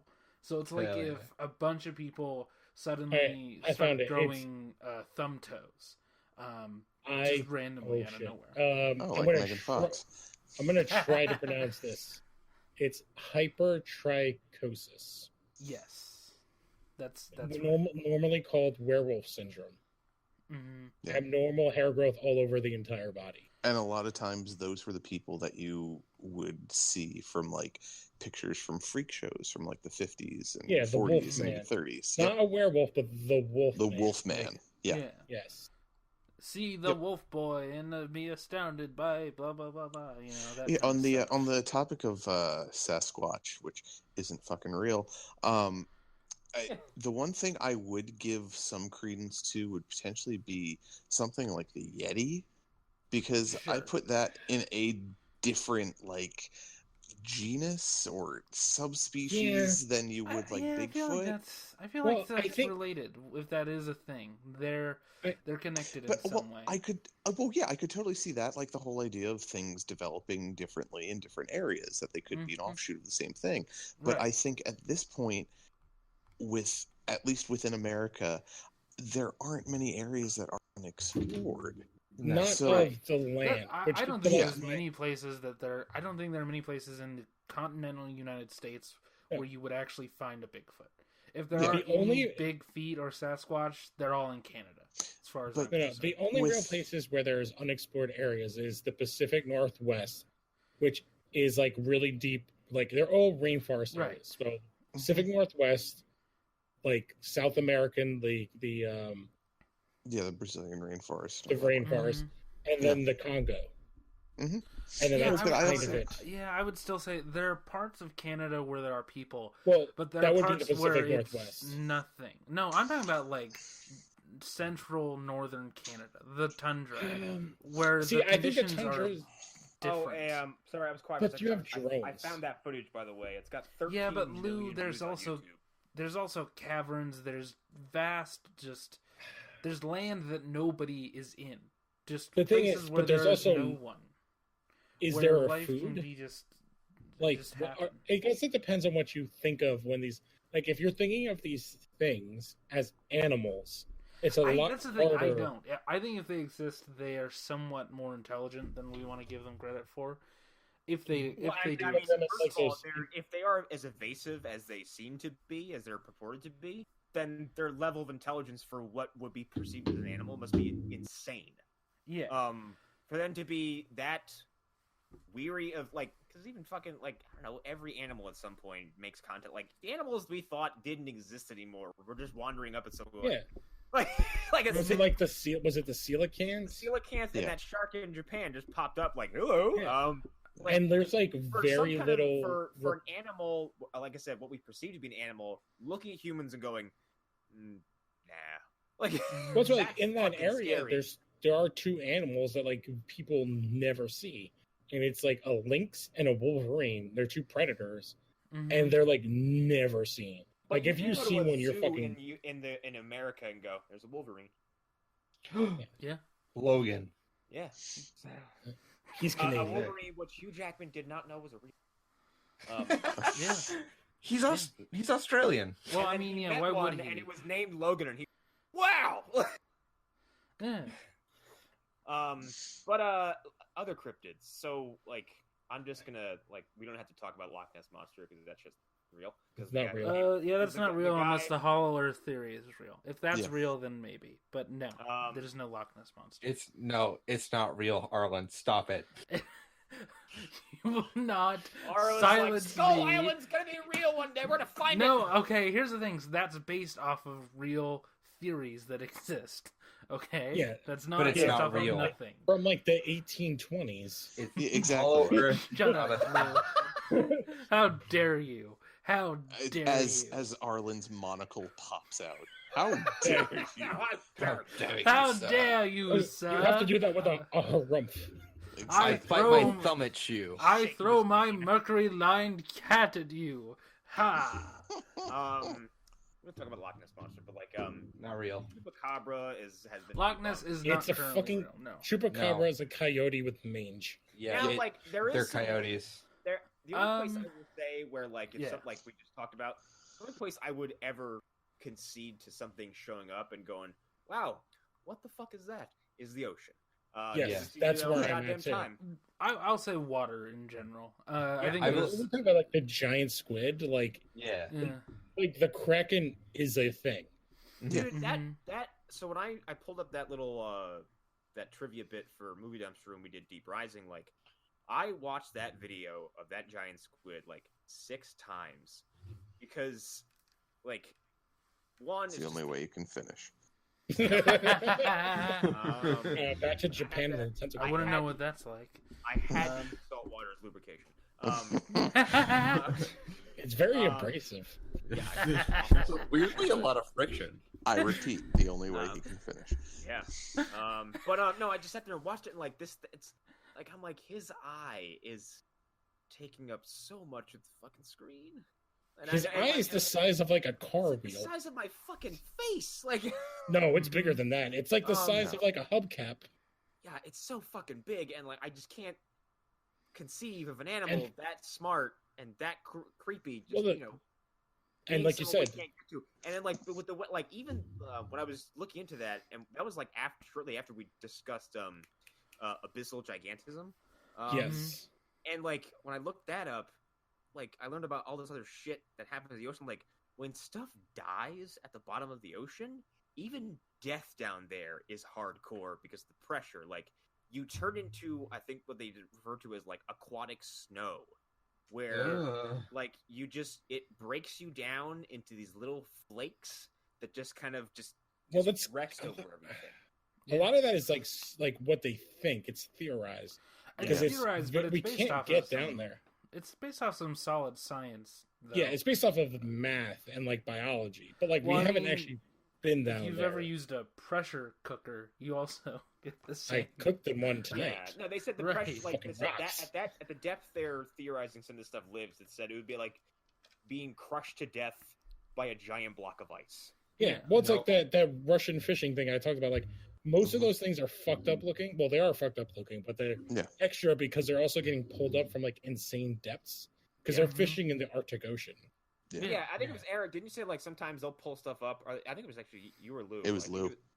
They'll pull something up and then it will just fucking explode. Yeah, because it's the bends. Yeah, right. Like well, and taking something from such a low pressure to, or not such a high pressure to a relatively low pressure, like it's the there's bends nothing holding to it together. Extreme, exactly. Yeah. But like I guess like Yeti is still Sasquatch stuff, but like here's the thing with the Yeti, like I'd actually, if there was something living in the fucking like Siberia Himalayas or the Himalayas, like polar bears. No, there's not polar. I know. I was just being an asshole. Any polar. If something were up there, like we'll have yet to discuss this in depth, but like Dyatlov Pass is a fucking weird story. Yeah, there's something there. The next day and said, I have irrefutable proof that these people were savaged by an animal. It would scare the piss out of me. Is that weird Russian story? Yeah. Yeah, with a 9 height, it is, Lou. Fucking brutalized by some compelling force that someone described. I think someone's injuries were described as being hit by a bus.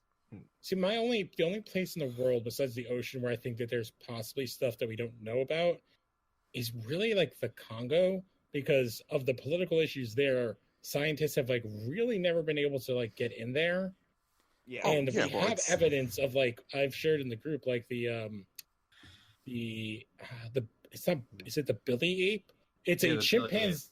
Yeah, it's a chimpanzee that's the size of a fucking gorilla. Yeah, I do think you're right about the Congo. Like, for years there's been a legend about a dinosaur that lives in the Congo River. The Mokele no Tempo? And it's probably a giant crocodile or something. It might be. It might be a giant hippo, but if it was revealed to be a giant plesiosaur that somehow lived on, I'm not gonna be shocked by that at all. The problem is when you get things so big, like a gorilla-sized chimpanzee. Like we know gorillas exist. A gorilla-sized chimpanzee. This thing is fucking scary.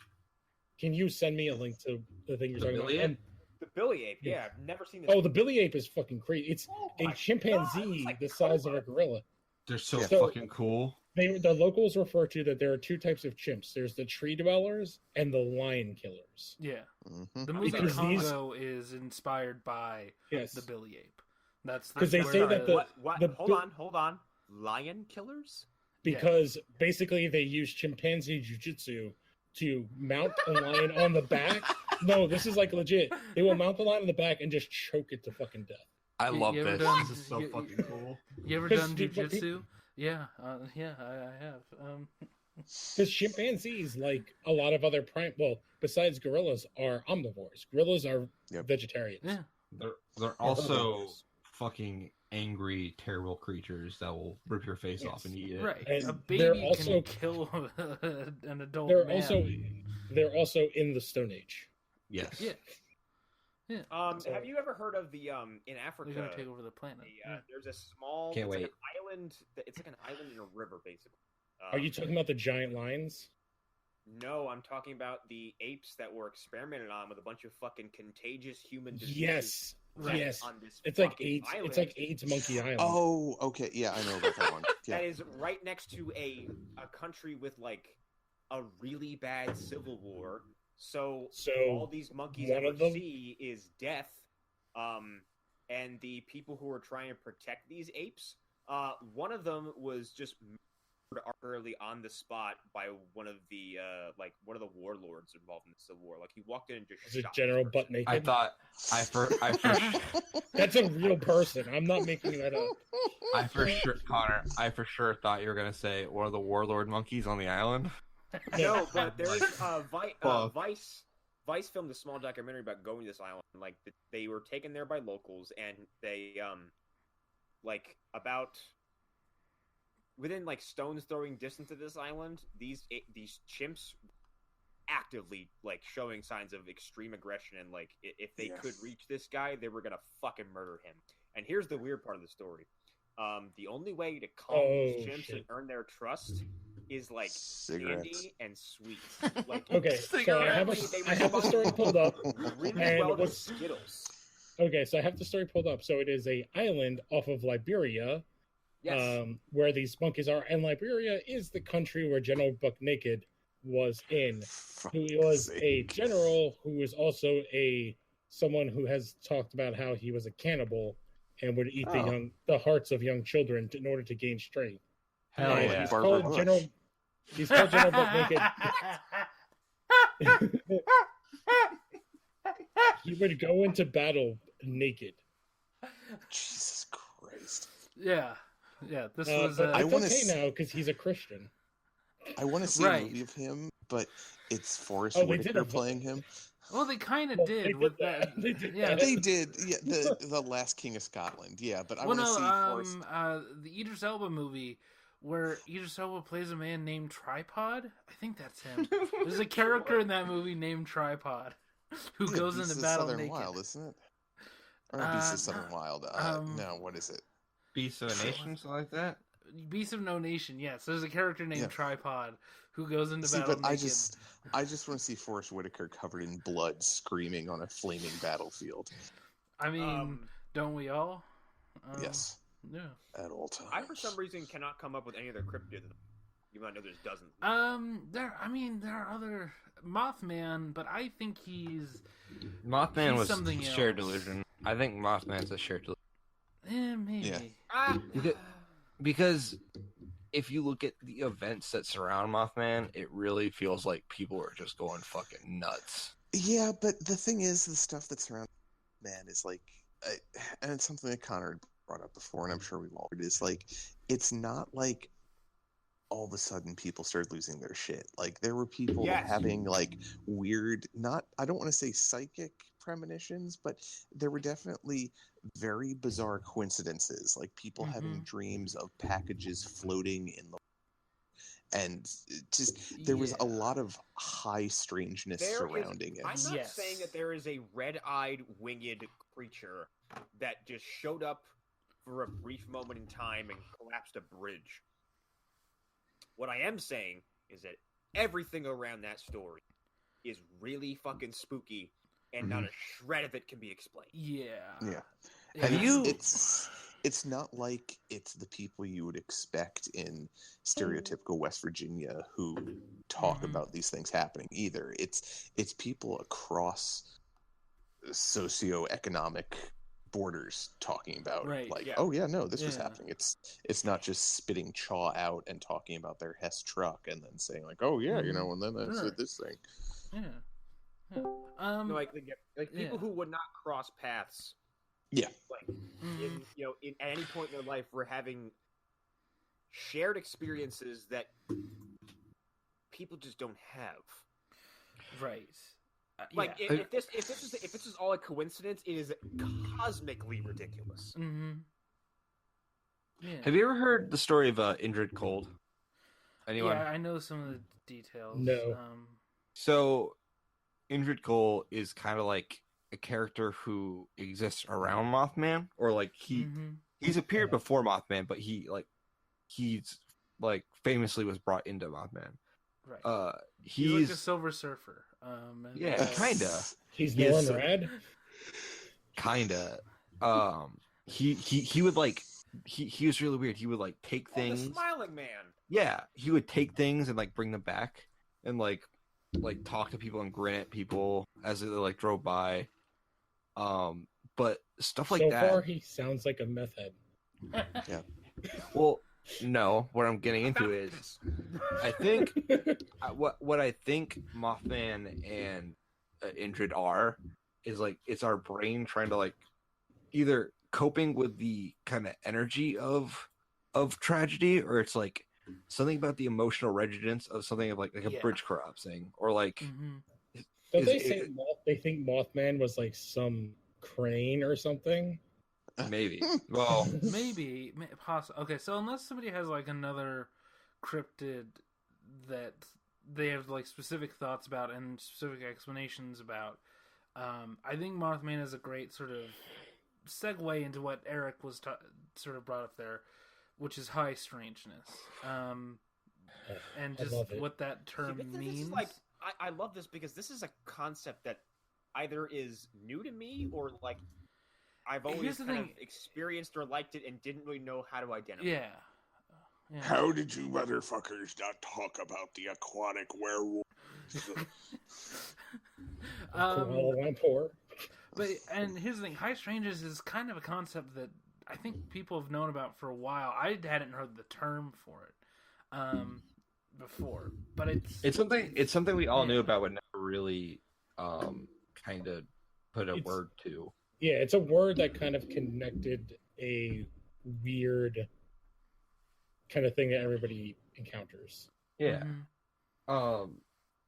Like Grant Morrison is super into like high strange.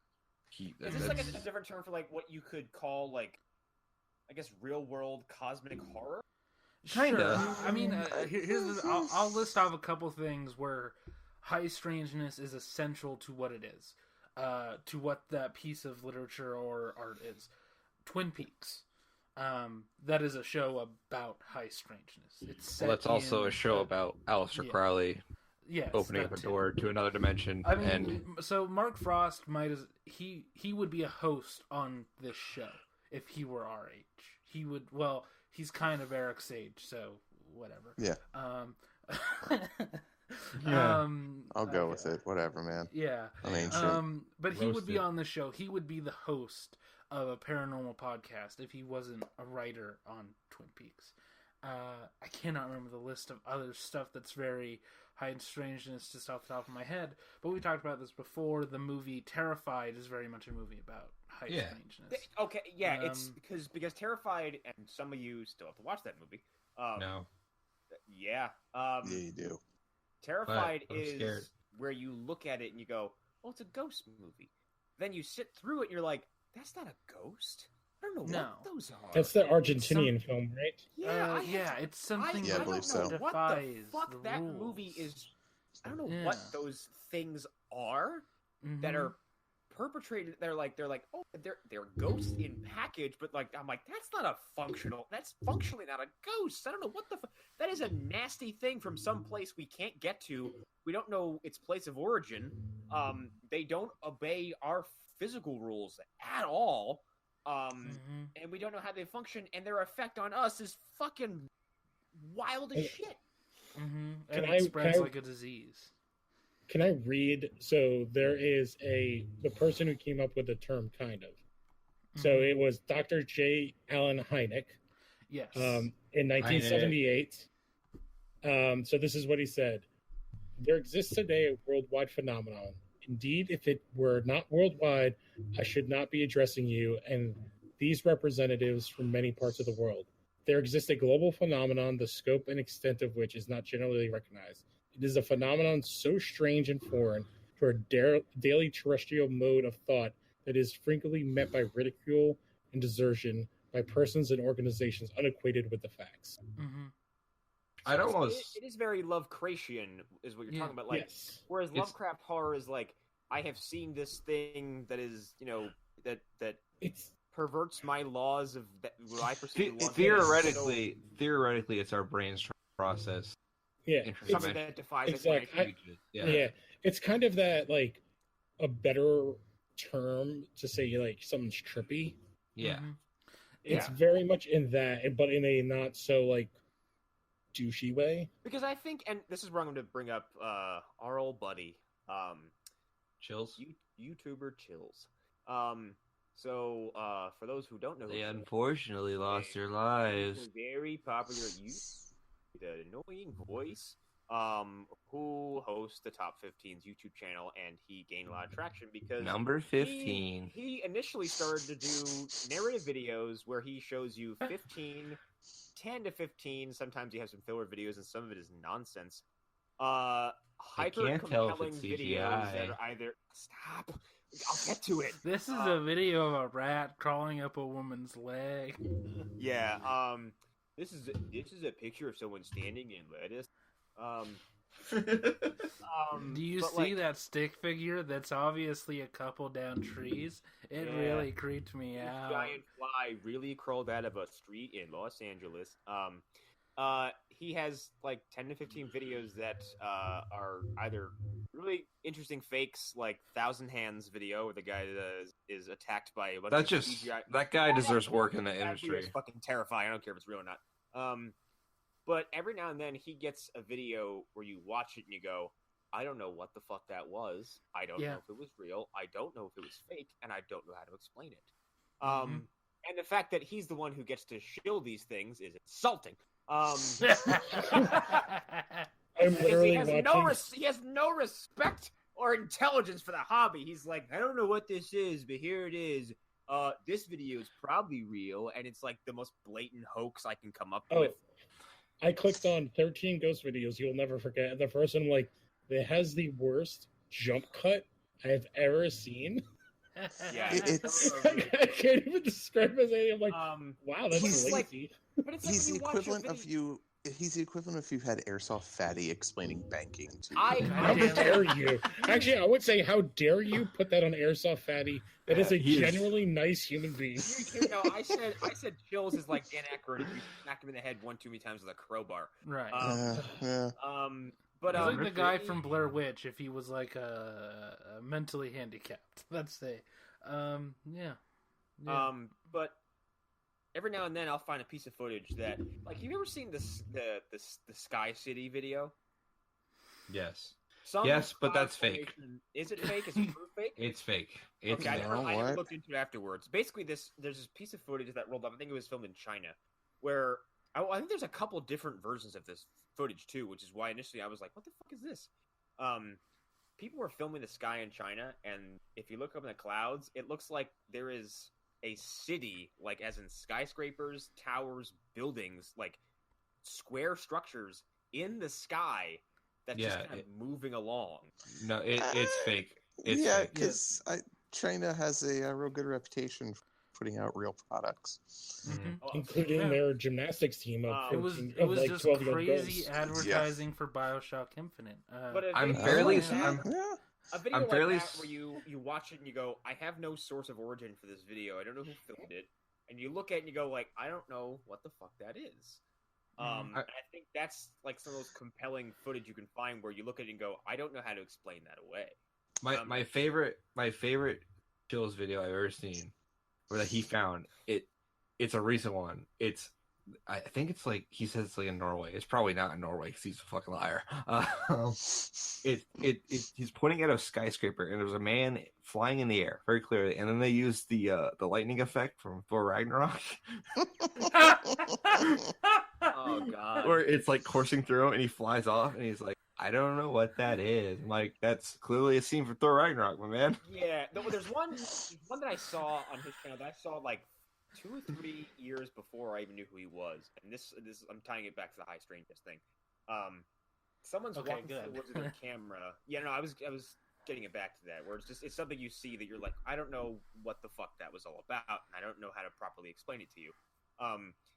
Some of you have probably seen this video too. It's the guy walking through the woods, and he comes across this woman with her daughter, and her daughter is seemingly flying, like about 5 or 6 feet in the air, like I have seen like this. above her. And then they stop and notice someone's filming there, and this girl floats back down, and they fucking run off. And no one has ever really disproved that video. Shit. Well, it could be anything. Because the setting, at you're that like, point. where would you fucking hang a wire? There open area. Right. Yeah, it's really all of that video. That fucking okay. The Chills video said that the thumbnail video is the fakest shit I've ever seen. That's a CGI head. However, that ties into something I was telling Arlen. That's clearly video, like a G-mod. That is Stan Romanek. He's guest starring. In Chills 13 PO's videos you'll never forget. But there's that video he had where it's someone's filming at an abandoned location and they see it's a similar like corner building to that, and a very, very lifelike like teenage girl kind of pokes her head around the corner, and like when something is human looking and moves like a human, when it's not. And this looks human. She pokes her head around and not goes ooh and does a scary face or something like that, anything suspicious, but kind of just backs away. And they walk up to this location. There's fucking nobody there. And she climbed it. Yeah, she's like Spider-Man. But yeah, stuff like that. Or stories you hear that you weren't there to witness. That just defy explanation. Then, like the whole global phenomenon thing is something I hadn't really considered though. Because I always see it in my personal bubble, and like, I'm always like, I'll bring it up. It's like, you hear about the story? And someone goes, nah. I'm like, all right, well. Yeah. I'd almost classify the story I had earlier as almost high strangeness, because like there's things that you like I've seen, where it's just there's no way to define it. I think that's the essential aspect of it. And I think there are places where it's amped up. Where the volume is at like 11, I think that's where Skinwalker Ranch comes into things. Oh, for fuck's sake! And in my mind, that's where like the connection to like the collective unconscious is like higher. Sure. Yeah, the membrane is thin. It's thin. That's a better way to put it. Yeah, a real nice thin membrane. Yeah, I can't remember if it's you want to slice it real nice and thin on a nice piece of rye bread with some hot mustard. I can't. Okay, I can't remember if it's Tennessee or Kentucky, but it's the corner of one of those states, which is near where Mothman happened, where other weird supernatural stuff happens all the time. Yes, Hellier. The documentary Hellier is about this, where there was this family out in the woods that claimed to see goblins out there. Oh, those people! Yeah, and they were shooting at them with their shotguns and their muzzle loaders. I love that story so much. Did they eat the wrong berries? When does this transform into something compelling? Because now it just sounds like redneck. No, it okay, does. so it's actually very, when you hear the actual stories that they tell, it's terrifying. There's a whole like side story about someone sending emails from the town or something like that. What? Right. Who is using using a pseudonym for a very obscure UFO book that was like written in like the 60s or something. Mm-hmm. What okay, I gotta break I might this be down thinking of a better. different story then. So there's an earlier story in like the 50s or the 60s about this family that's living out there on the edge of town. They're very religious, and they actually, the mother of the family, she doesn't allow drinking. But they're because that 1950s stops family. people. Yeah, Right. Well, Did last pod cover this? No, Last pod might have covered it, but I know Astonishing Legends did it. Not in depth. Not in depth. Kelly Hopkinsville, if anybody's curious. Yes. And basically is this family full of people who know how to fire guns, and they're fairly proficient with them.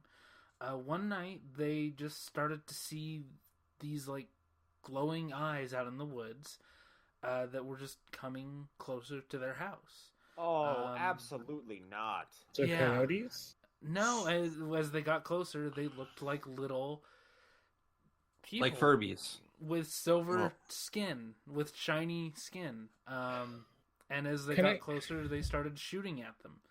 And it didn't do anything. So, here's my question.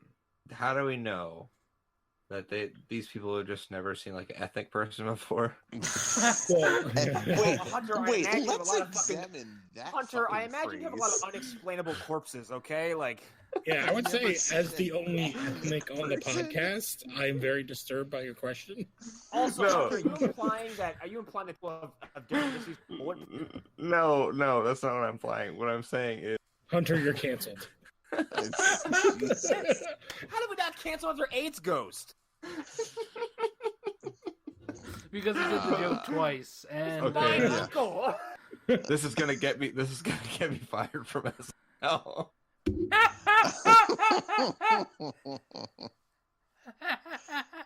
No, Okay. My whole thing with the story before you go any further is, all right. So you've got a religious zealot of a mother who's overbearing Okay. and tells them what not to do. So obviously they're going to listen intently and never possibly make their own fucking moonshine and drink it and hallucinate because they made the moonshine poorly and get everyone else to believe it. Okay. Yeah. So Eric, I And go have to turn blind this from around it? on you because you decided to step in it. I'm gonna turn this around on you. That's a Yeah, stereotype. we'll see how that goes. Like, hang on. Like, That's a stereotype about people who I live feel in the like country. there's more to this that we haven't quite got to yet. Hang on. Yeah. Well, I just gotta say this. That is a big stereotype about people who live in the country. That they're all dumb and they all drink themselves to death and all that. Oh no, stuff. I'm not saying that they're dumb or anything about Right. drinking themselves to death. I'm saying because the mother was so overbearing, and chances are that them living outside of town, they're going to Right. be a little bit more self-sufficient. So if they want Sure. to try alcohol, they're going to make it did themselves. They did sell alcohol. That's the thing. They were moonshiners, but they didn't. So drink wait. it. So They- wait, this everything is I a said dry was county. correct. Okay, I'm just So saying they- that doesn't mean so they- that these people were drunk. So That's you're all saying I'm that saying. they abided by the 10 crack commandments, but Biggie Yes, they and did. not getting high on their own supply? Yeah, they Looks did. like two people are getting canceled tonight. Mhm. Uh-huh. Wait, why am I getting canceled? No, No, not I think you. it's Eric that's getting canceled. We Oh. can't. We Yeah. can't. Well, we here's can't my- cancel you, Lou. Hold on. Okay. I'm uncancelable? That's Wait, amazing. wait, Yes. wait. All right, let's let Arlen That's the finish. meat of this story. Okay. The point is, these people use up all of their guns. They're in the middle of trying to fight off these whatever they are for hours. They are just shooting Okay, repeatedly see- into the forest. Now this is especially weird because, Yeah.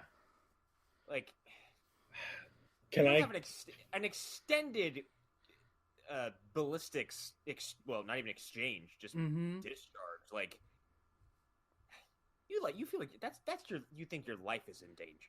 Right. And these are people Can I- who grew up in the wilderness. These are not people who, Yeah. went out camping. These are people who, they know the woods. They know what You it's don't like start to be out shooting there. you don't start unloading everything you have on anything unless you're like, Right. that thing will kill me if it gets close enough. Mhm. Yeah, You're tripping balls?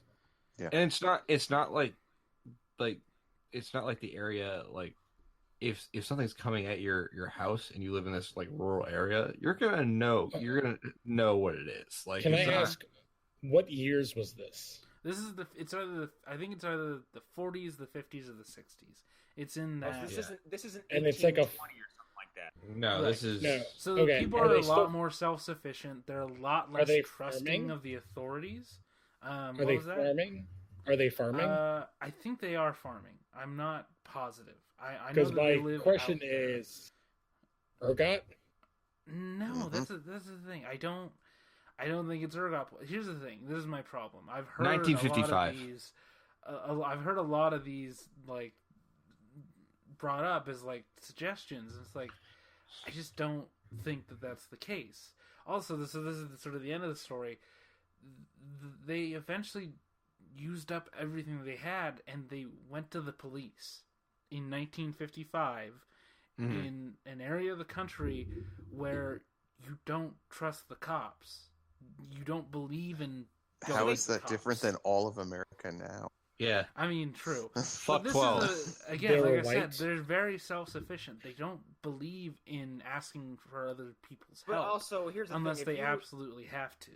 if you engage in what sounds like a really serious mounted defense of your home, and They then were sent- follow up with with reporting this to a body of government you don't trust as a family, you all saw something. Here's the thing. Okay. You do not have a Gears of War style multiplayer session in the middle of rural Kentucky and then just go to the police. Also, what must you think if you live within earshot of that farm?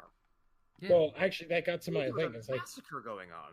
what if they got into a dispute with the buyer of their alcohol and they went into a firefight and they're like, oh shit, people definitely heard that. We have to come up with a cover. And this is what they got because that could be, but there was no evidence of that. The police never found any bodies. Okay, but what is more likely, that they got into a firefight with a buyer or they saw gremlins? Okay. I don't think it was. See, here's the thing. We keep using the word goblin, but gremlin. But here's they saw glowing eyes coming out of the woods. All of them did. We don't know. They say goblins, but we don't know what the fuck they saw. What state was this in? This You're is also it's either Arkansas or Tennessee. They're very close, so I confuse the two. But this is That an is area where also- these things continued to happen. Goblin sightings have happened since then. This is not just like an isolated thing.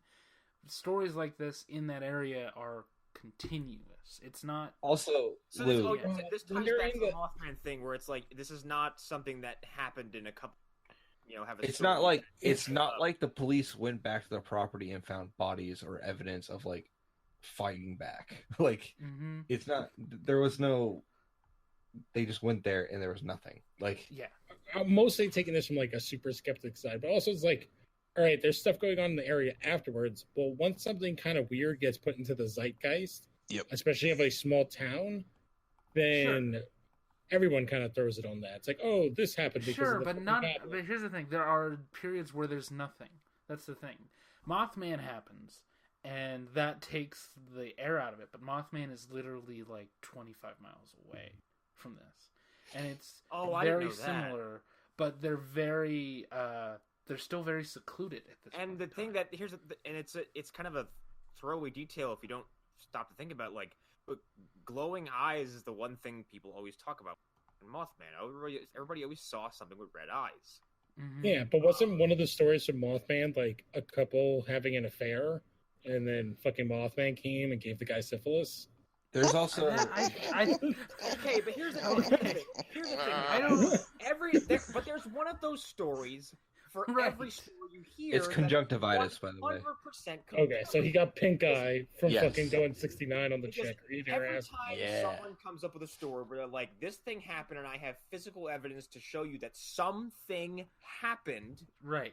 some asshole comes along and says, I was kidnapped by aliens, they shoved something in my butt, which then for some reason makes the collective public go, oh, well, that person's crazy. Well, not the person who said something got shoved in his ass, the person who says, I have shit here, stuff you can touch, smell, see, whatever, Arlen. that is right here in front of me, and you're not taking it seriously because this shithead came along with some story he made up 5 minutes ago. Right. There is a detail we did leave the story. Right. By the way. So, apparently, the next day, they just packed up and left, and two neighbors apparently told the police that they said the creatures came back at around 3:30 in the morning. And by creatures, they mean the Mexicans that were buying the booze off of them. This is actually upsetting. Yeah, the ethnics, as Hunter put it. So, Okay. Yes. I mean, here's You're the thing, Lou, I You're I uncanceled. understand being skeptical, but I don't know. That is- People. That is a hell of a jump. Okay, but here's my thing. So, as family of people who are conducting an illegal You don't know that. business You of don't know selling There's no evidence. selling bootleg alcohol, got into a firefight with something. You are inferring that. You are inferring that they have a illegal. There's no evidence they had a legal setup at all. I don't. I here's the thing. That sounded kind of familiar, but I don't think it was. Also, No. this is a part of the country where you just might have moonshine because that's currency. I bet the fucking cops had moonshine in Hopkinsville, Kentucky. This is a different. I understand that. I mean, Lou, you actually probably are closer in terms of like, area or not area, like location to this than actually any of the rest of us, other than maybe Eric. But like, this is a different America, and this is a different region. I don't now. think you understand what Pennsylvania is like in some places, man. Well, like, there's a reason why Pennsylvania gets called Pennsyltucky. I do know that Pennsylvania is very in between Pittsburgh and Philadelphia. It's a lot like the rest of the country and New York and LA. I understand that. I get all this. What I'm saying is you're basing evidence based on they live in Kentucky, and that's not. Mm-hmm. That's not. It just doesn't hold up. I find that mildly upsetting because like you're willing to disregard a story where like it's not just like I saw something and it went away. Like these people allegedly fired on these things for hours. And then followed up and then disappeared. I love nothing. I love nothing more in the world than bullying people and destroying lives. I will not be silent. But only on fact-based offenses. Like it goes back to what I said earlier. Like you can't. None of us are in any position to sit here and say 100% what the fuck these things were. Right. But we weren't there, and we can't say like, oh, you're just moonshiners who saw a bunch of scary Mexicans who came out of the woods. But like. There's a story I heard about a guy who saw like what could have been a UFO, and this story always stood out with me because there was a follow up, and people found some weird fucking evidence. This guy said he went into I think he came across this craft in the woods, and it said it discharged two like mechanical devices that he said were basically they moved like spiked wheels essentially, that sort of attacked him and he ran away, but he went to the police and they found the area and there was like weird imprints in the ground where a craft would have been, and the soil was ripped the fuck up, like as if something with spikes on it violently shredded in different directions. Interesting. And like I get like it wasn't. I can't remember where this was, but like that again shouldn't have any bearing on the story. But I think that those few details are really bizarre because, like, say you're a police officer and you hear the story, you go, all right, whatever. I think that's where it happens is important because depending on where it is, because of stigmas. But no. I actually would say I think it's important because there are labs and testing facilities by the U.S. government in certain areas. That I agree with. Sure. And like, and if you are a local police officer and you come across this scene and you expect to find nothing, and you find something, even a little thing that corroborates what this guy said, like, to me, like with the whole high strangeness thing, like you're looking at something that you can't explain and don't have the manpower to really investigate, because if you took this any higher, someone would probably tell you to fucking sit down. It's also like, why investigate? You have more important, like not more important, but like more relevant things to investigate. Yeah. To me, the Kelly Hopkinsville encounter is like, I don't know what the fuck it is. It could like there's a theory that there were great horned owls, and I guess them sneaking up on the property must have spooked one of them, and they all just started firing. It's the same owl from the staircase. And two of them were carnival workers on a part-time basis. For reals? And then one of them had a graduation cap and a little diploma. No, I'm not saying the owls were carnival workers. I'm saying two of the people that were at that house at the Kelly Hopkins, whatever the. So you're telling me to believe? So I'm supposed to believe carnies? Yes, Lou. You're supposed to believe carnies. That again? Can I? Wow. I feel like my mantra is meth. You know what? I'm thinking about taking it away. It's 1955. It's fucking Kentucky. My stereotypes about it are kind of based on some fact, Lou. because 1955 Kentucky wasn't exactly the most educated. I'm not telling you that you need to completely trust everything that they say. Well, I'm saying you can't just dismiss it out of hand. I'm not saying that fucking goblins attached this farm. I don't believe that. Okay, What I'm saying is, Same. I don't think you can just sit here and be like, "Yo, all these guys, moonshiners, they're in a firefight." Okay. Small alien creatures from a spaceship were attacking their farm. Can I- They're fucking stupid. Can I paint a They're story for you? quotes. All right, so these small town farm moonshiners are selling their moonshine to someone. Those people, Wilson Fisk. I'm still not buying that. I'm still not on that train. I'm sorry. I don't think that they were in a firefight. There's nothing in any version of the story that suggests that they were even closely involved in that. what if they were just shooting at each other? And they're That's like, possible, too. Exactly. Okay. I'm not saying that's not what happened. I'm just saying You're saying they're adults and people- 7 You're saying children. I people would shot start at each shooting. other for hours, use up all their ammunition. Single person with a bullet wound or There die. were Okay. 5 adults and 7 children. If I had to spend that much time with that many people, I would start shooting myself.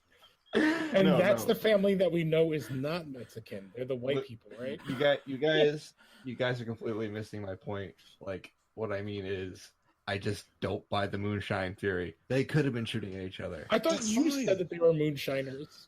Yeah, at one point, Arlen or you said something about moonshine. I said that there's a possibility that they were moonshiners Alright, because okay. it's Like, I didn't Kentucky make in that up. 1955. I'm not saying that it's not possible. To say Okay. that in My Kentucky picture in is the Dukes- 1955 they weren't possibly selling Alright. moonshine All right. is to My say picture is that the they Dukes weren't of breathing Hazzard. air. Okay. Let's- This is the Dukes of Hazzard getting into a firefight over who's going to hang out with Daisy Duke that night. And blame it on goddamn goblins. Okay. Okay. I think we're gonna have to agree to disagree here. 'Cause Hey, I think my point largely is that I don't think it's goblins either, but I don't either. No. but I do not I- think that. I think you have to look at these things as a whole. You have to look at Yes. these things as part of a larger tapestry. I Okay, think you- the fact that they left and the fact that they use all their ammunition Thank is very you. I was strange. trying to get that point out, but I Yes. kept getting cut off with stories about meth, moonshine, tiny Mexicans. See, I think it actually that point defends me and Eric more because it's like they left because they were afraid that the people they were selling to, who they got into a firefight with, would Okay, come all right, whatever. I'm not even going to go into that. I think it was more that they left because they're like, shit, our story's going to fall apart and people are going to be coming back for us. So Or we need what to we're get. trying to say is like these people might have fucking saw something. They don't know what the fuck it was. It could be something very terrestrial. Right. It could have been something really normal, but it scared the fuck out of them. Right. That I think they that got that's up the and left. important part. The important part is that Black man. I was thinking it, but God Eric said damn it. it. Okay. In the direction of this conversation. Oh no. Okay, Eric, if that was the only story, if that was the only thing like this that we Well, had heard I would say- from this area, sure, maybe that's what it was. But we keep on hearing stories that are similar to this from people who would not know about these other stories necessarily because they're separated by time and by space. Okay, people Yeah, years later who talk about seeing these things and But you having say to that, but leave there's their like house. zeitgeist is a thing. Like there's Yes, a reason but that why the doesn't goddamn spread. Okay, Just these because- things also just because it's die. a- Yes, Just it because does. there's a reason why the Jersey Devil is a thing. There's a All right, Yes, but all the right. Jersey Devil it doesn't have the same. Okay, these are legends that went away in these areas, and then they came back on their own because people started seeing them again. That's my. I'm going to point. make this final point, and then I'm going to request that we move on from this topic. Just I wasn't even trying to talk about this. I was just giving it as an example No. of a This thing was that honestly happened. supposed to be an example devolved in nonsense. okay. So all right. Just because zeitgeist is a thing doesn't mean it's the only explanation. That's all I'm saying. Okay. Where what the thing is, here is Zeitgeist was like, played by Brad Pitt. stop. And he, no, thing he was Bill Skarsgård, you Oh, asshole. sorry. Oh The thing is, god. there's a lot of like needless dismissal of Yeah. people who come forth with something they saw that unnerved them, scared them, made them feel like they were in danger or something. I'm not just talking about this story specifically. I'm talking about any story in general. And I think, especially with this show and like other shows like it, it's not to tell people that fucking aliens are real or ghosts are real or this shit is real, but think the point is try to give people that little shred of like, yeah, but for 1 minute, consider that something really, really what you would consider to be impossible, irrational, unexplainable, defies, how you perceive the world in this location that you weren't there to see. Something fucking weird happened. You don't know how to explain it with any word, interpretation, or visual you can come up with.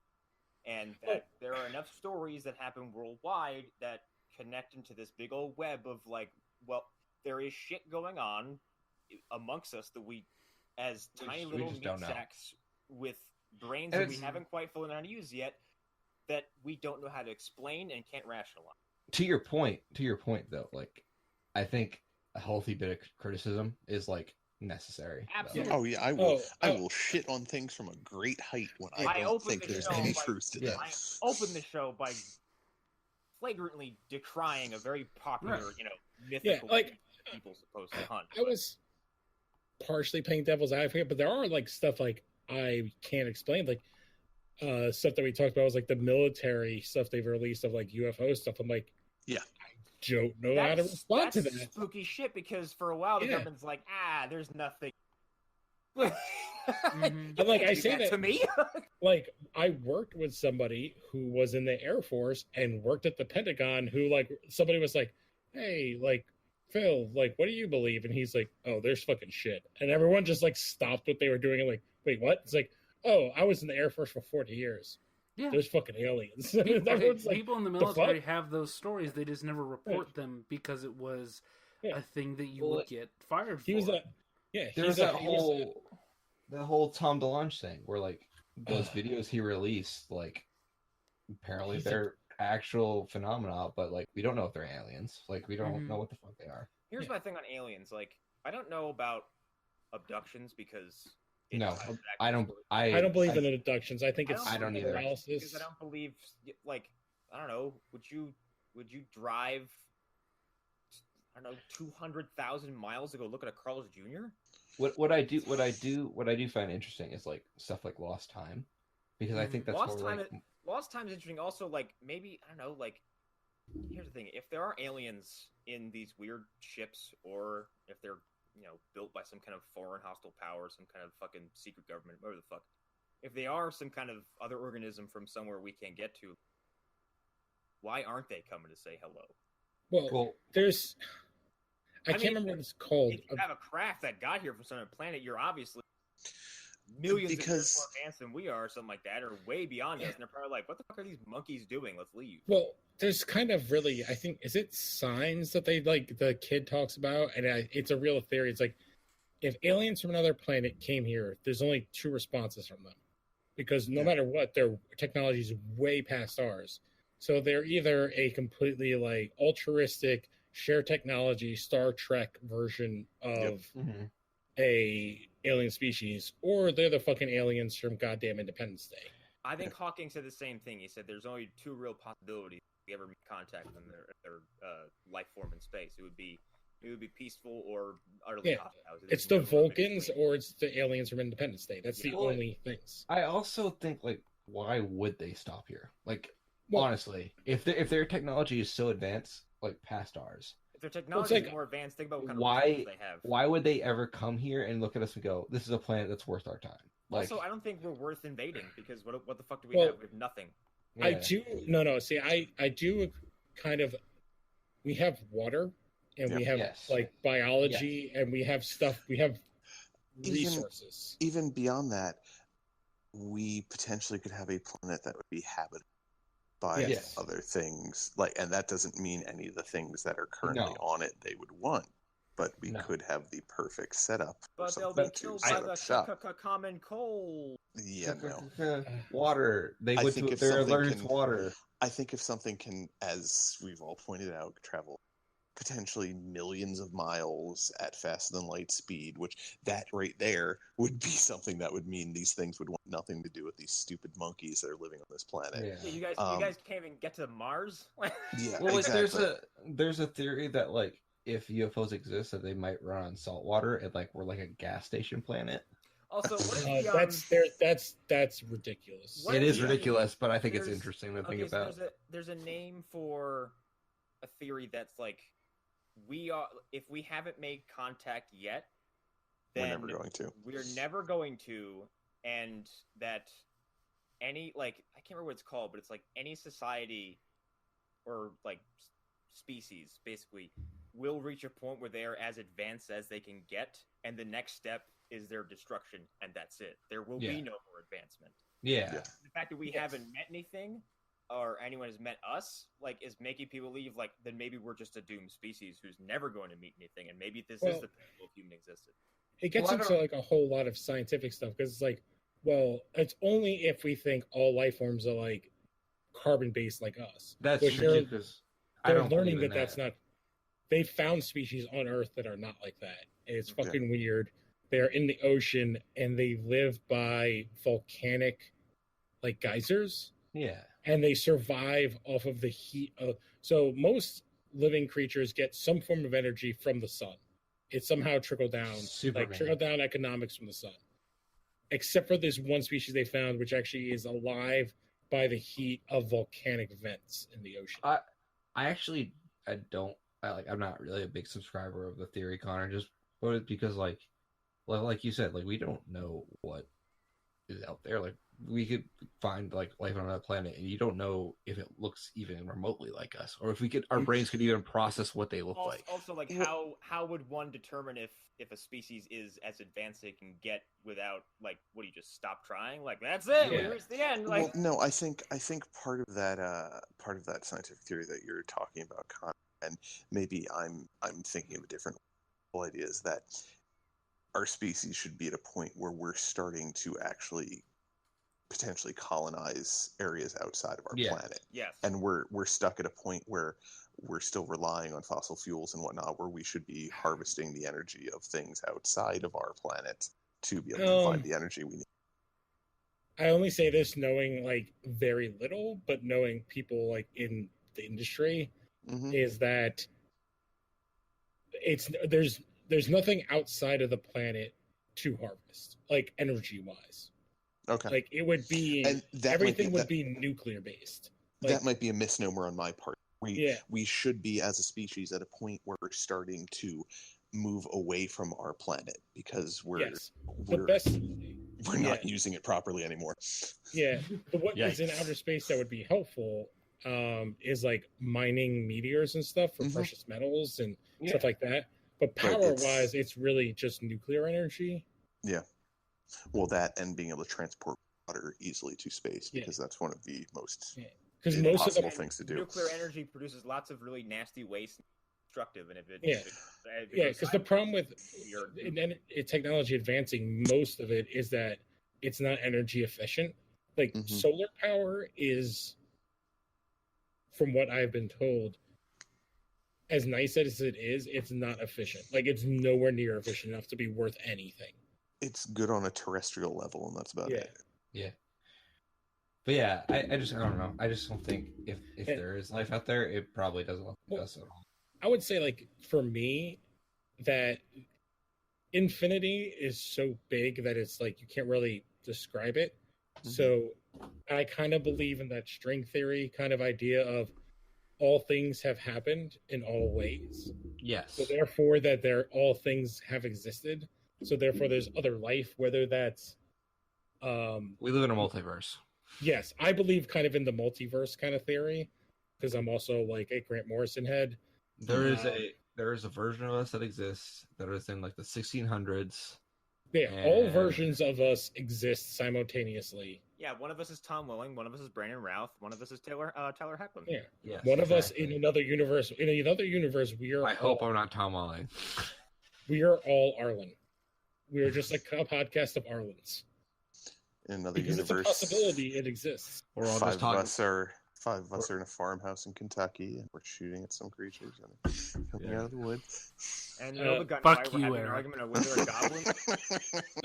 But that's one thing I want to bring up. The other is our concept of aliens, for the most part, I tend to believe that is a vision of kind of a future evolution of humanity. Isn't it so boring and mundane that every time we think about aliens who come to visit us, we think of the same fucking short, Yeah, great. large-headed, Well- big-eyed. Well, if you think about it, there's two kind of theories on it, which I love. One is it's our future evolution, where it's kind of where this Hell yeah. genderless, Fuck no. hairless like creature. We have these big eyes to look at our screens. We don't need noses, and we don't have mouths or hands because everything is touchscreen. This So we sounds just have like the song in the year 2525. Yes. The other theory, which I prescribe more to and I love, is that all of those visions and all of those kind of abduction ceremonies are repressed or recovered memories of birth. Yeah. And that is you kind of getting glimpses of the doctors in the operating room when you're being born. Yeah, Hell because yeah. I heard I don't know whoever is listening to Alan Watts. He's a philosopher, but he's never called himself that. He calls himself a spiritual entertainer. But he talks about people trying to remember birth, and he's like, you can't remember birth because how would you possibly conceive going from nothing to everything? You would be in a giant bright room surrounded by beings that are much larger than you. Yeah, With large eyes. and you're seconds old, and you don't even know how to make memories. It kind of makes sense to me that your brain would do these weird gymnastics too. And they're Bring up poking a and memory. prodding you, and You don't know how to really articulate with any kind of visual representation because you were too young to remember it properly, so you just kind of fill in the blanks with this weird shit. And they're putting weird machinery under your skin, giving you anal probes, and then coating. yeah. So Well, the anal that- probe is they're checking your temperature. They're putting shit up your nose to suck out the mucus. Yeah, Yeah. it's all very invasive. It's like working in a hospital. Like, Yeah, they're handing you to a dogs, it's woman like, who I'm puts sorry her. about everything I'm about to do. Yeah, they're handing you to a woman who puts her tit in your mouth. Which there's a lot of like tits and sexual stuff, like Yeah, there always in is. abductions. Because people just really want a fucking alien. That's what it goes down to. Yes. Well, I think Yeah, what we learned. I've done a lot of with research having into Eric that, on the Hunter. show is that people generally want to fuck lots of things. Yes. Well, I think that's kind of the human condition is like, does it have a hole? If it does, I'll fuck it. And if it doesn't, I'll make a hole and then I'll fuck it. I think that's what we should- 297 characters that I've trained to take down a building. What Okay, the fuck alright. all the time. Yo. All right, I think we should wrap it up. Oh yes, totally. It's like. Is Arlen still with us? Arlen, you still I mean- alive? He's still stewing. He's still I stewing. am here. You're not about my theory of holes. No, we've gone way off course from what I was trying to segue us into, so thanks for that. So, Yeah. yeah. What were we R.I.P. segueing into? No, we have to wrap now. That's the thing. Yeah, we did Yeah, wrap. so It we're is not done. 1:30. Yeah. It's Um, 110. Let's not exaggerate. Oh, I'm sorry. My eyes don't fucking work here. I thought I looked at my clock and there was a goblin there. Wrong. It's the Better wrong get man. 6 of your friends. Yeah. It's a goblin Um, named named Francisco. I've been Connor McGraw. The movie Dumpster. Blockbuster Bombs is wrapping up soon. 13th Warrior is coming out soon-ish, and then after that, Green Lantern should follow that, and then I'm not sure what the fuck we're doing at that point. I think we're rolling into our Halloween movies, and so we have some of them picked out. Matt Carrion's coming back on. We're watching Mr. Boogedy. I don't know what the fuck that is. Oh no. No, that doesn't fill me with confidence. And I picked a movie from 1986 called Trick or Treat that has Gene Simmons and Ozzy Osbourne in it. Oh, I know that movie. Yeah. So I think we're gonna get into that, and we're also preparing for Thanksgiving and Christmas. So the remainder of the year is gonna be more themed stuff. And I believe we're having Joe's fiance on for the end of the year, which I think she's picking another either Lifetime movie or family movie for us to watch that we can then just shred. Because Oh, sweet the holiday Jesus. switch, that was really, really fun. And that movie is appalling because Hallmark should not make movies. But yeah, go subscribe. Arlen's going to be on the next episode, so there's that. Yeah. Can you tell I'm dead inside? Lost Horror Podcast every other week. We're going to be taking a break sometime here real soon around the holidays. So have fun listening to our episodes until then. We're going to be doing some Halloween stuff because Eric has not seen enough horror movies, and I'm going to rectify that as much as I can by making him watch just far too many. It's really going to be really bad for him. He's going to have nightmares. It's a horrific amount of horror. Yeah, it's just going to be so scary. Yeah. So, look forward to that. Monster Mash will come back someday in the future. Yeah. Once I have more free time, it will come back. Yeah. I think that's all I got. Other than, like I said, like Connor said, Green Lantern coming out soon. So, yeah. Again? That movie fucking sucks. Yeah, it's bad. Yeah. We need to do an AD where we talk about it a little bit more around the time that MD episode comes out. So yeah, I'm fine with that because I think with all of us with this show, with the Phantom Zone theme, I think we can really go into why the fuck that movie. Yeah. Most disappointing movie for my favorite childhood Sean character. was very hurt by that movie because he loves Green Lantern's his favorite DC character. Said he left that theater feeling fucking empty. Yeah. Don't follow me anywhere else. Yeah. If you guys read off my Instagram comment, I'll dox you. No. Yeah, I got nothing. I'm Eric Fedorczyk. You can find me at Eric_Fedor on Instagram. There's pictures of dogs, cats, and comics and food. I'm floating around Phantom Zone. Anything really interesting to post recently, but I'll have to keep an eye out. I'm so tired. I'm so tired right now. Oh God, I don't have anything to say. Yeah. Go ahead, Lou. All right, so I have a bunch of podcasts, so you can listen to Smallville Chronicles, where we willed into existence Tom Welling and Erica Durance into the Arrowverse. It seems like this network of shows has some kind of power of the universe. Yeah. I'm a little. I create Moon Knight, but in return, I got more Smallville. They listen to our show. That's the only explanation I will accept. They all do. Yeah. In one hand, he heals, in the other, he destroys. Yeah. He's like Kali. Or that one character from X-Men 2099. Whose name I totally forgot. I forgot her name too, but I know exactly what you're talking I love that about. you called it 2099. That was really. It is that was 2099. really good. Yeah. They're bringing Do you that have back anything too. else? Yeah, well, speaking of Because comics, of course they are. we have that comic book show where we've been talking about the X-Men comic. Hotbox. Yep, Hoxbox, which is fucking mind-blowing, and goddamn gold balls. And Nice. yeah, so you can check out all that stuff. I've been trying to stall as I tried to find somebody's Twitter handle, but I couldn't find it. Yeah. I deleted my Instagram. No, you didn't, because it's still here. No. But yeah, check out all that stuff. And I just wanted to add that in 13th Warrior, I guess there's a troll in that named Antonio Banderas. Hey, he's God pretty good in that fucking movie, damn despite you. being Hey. very Spanish.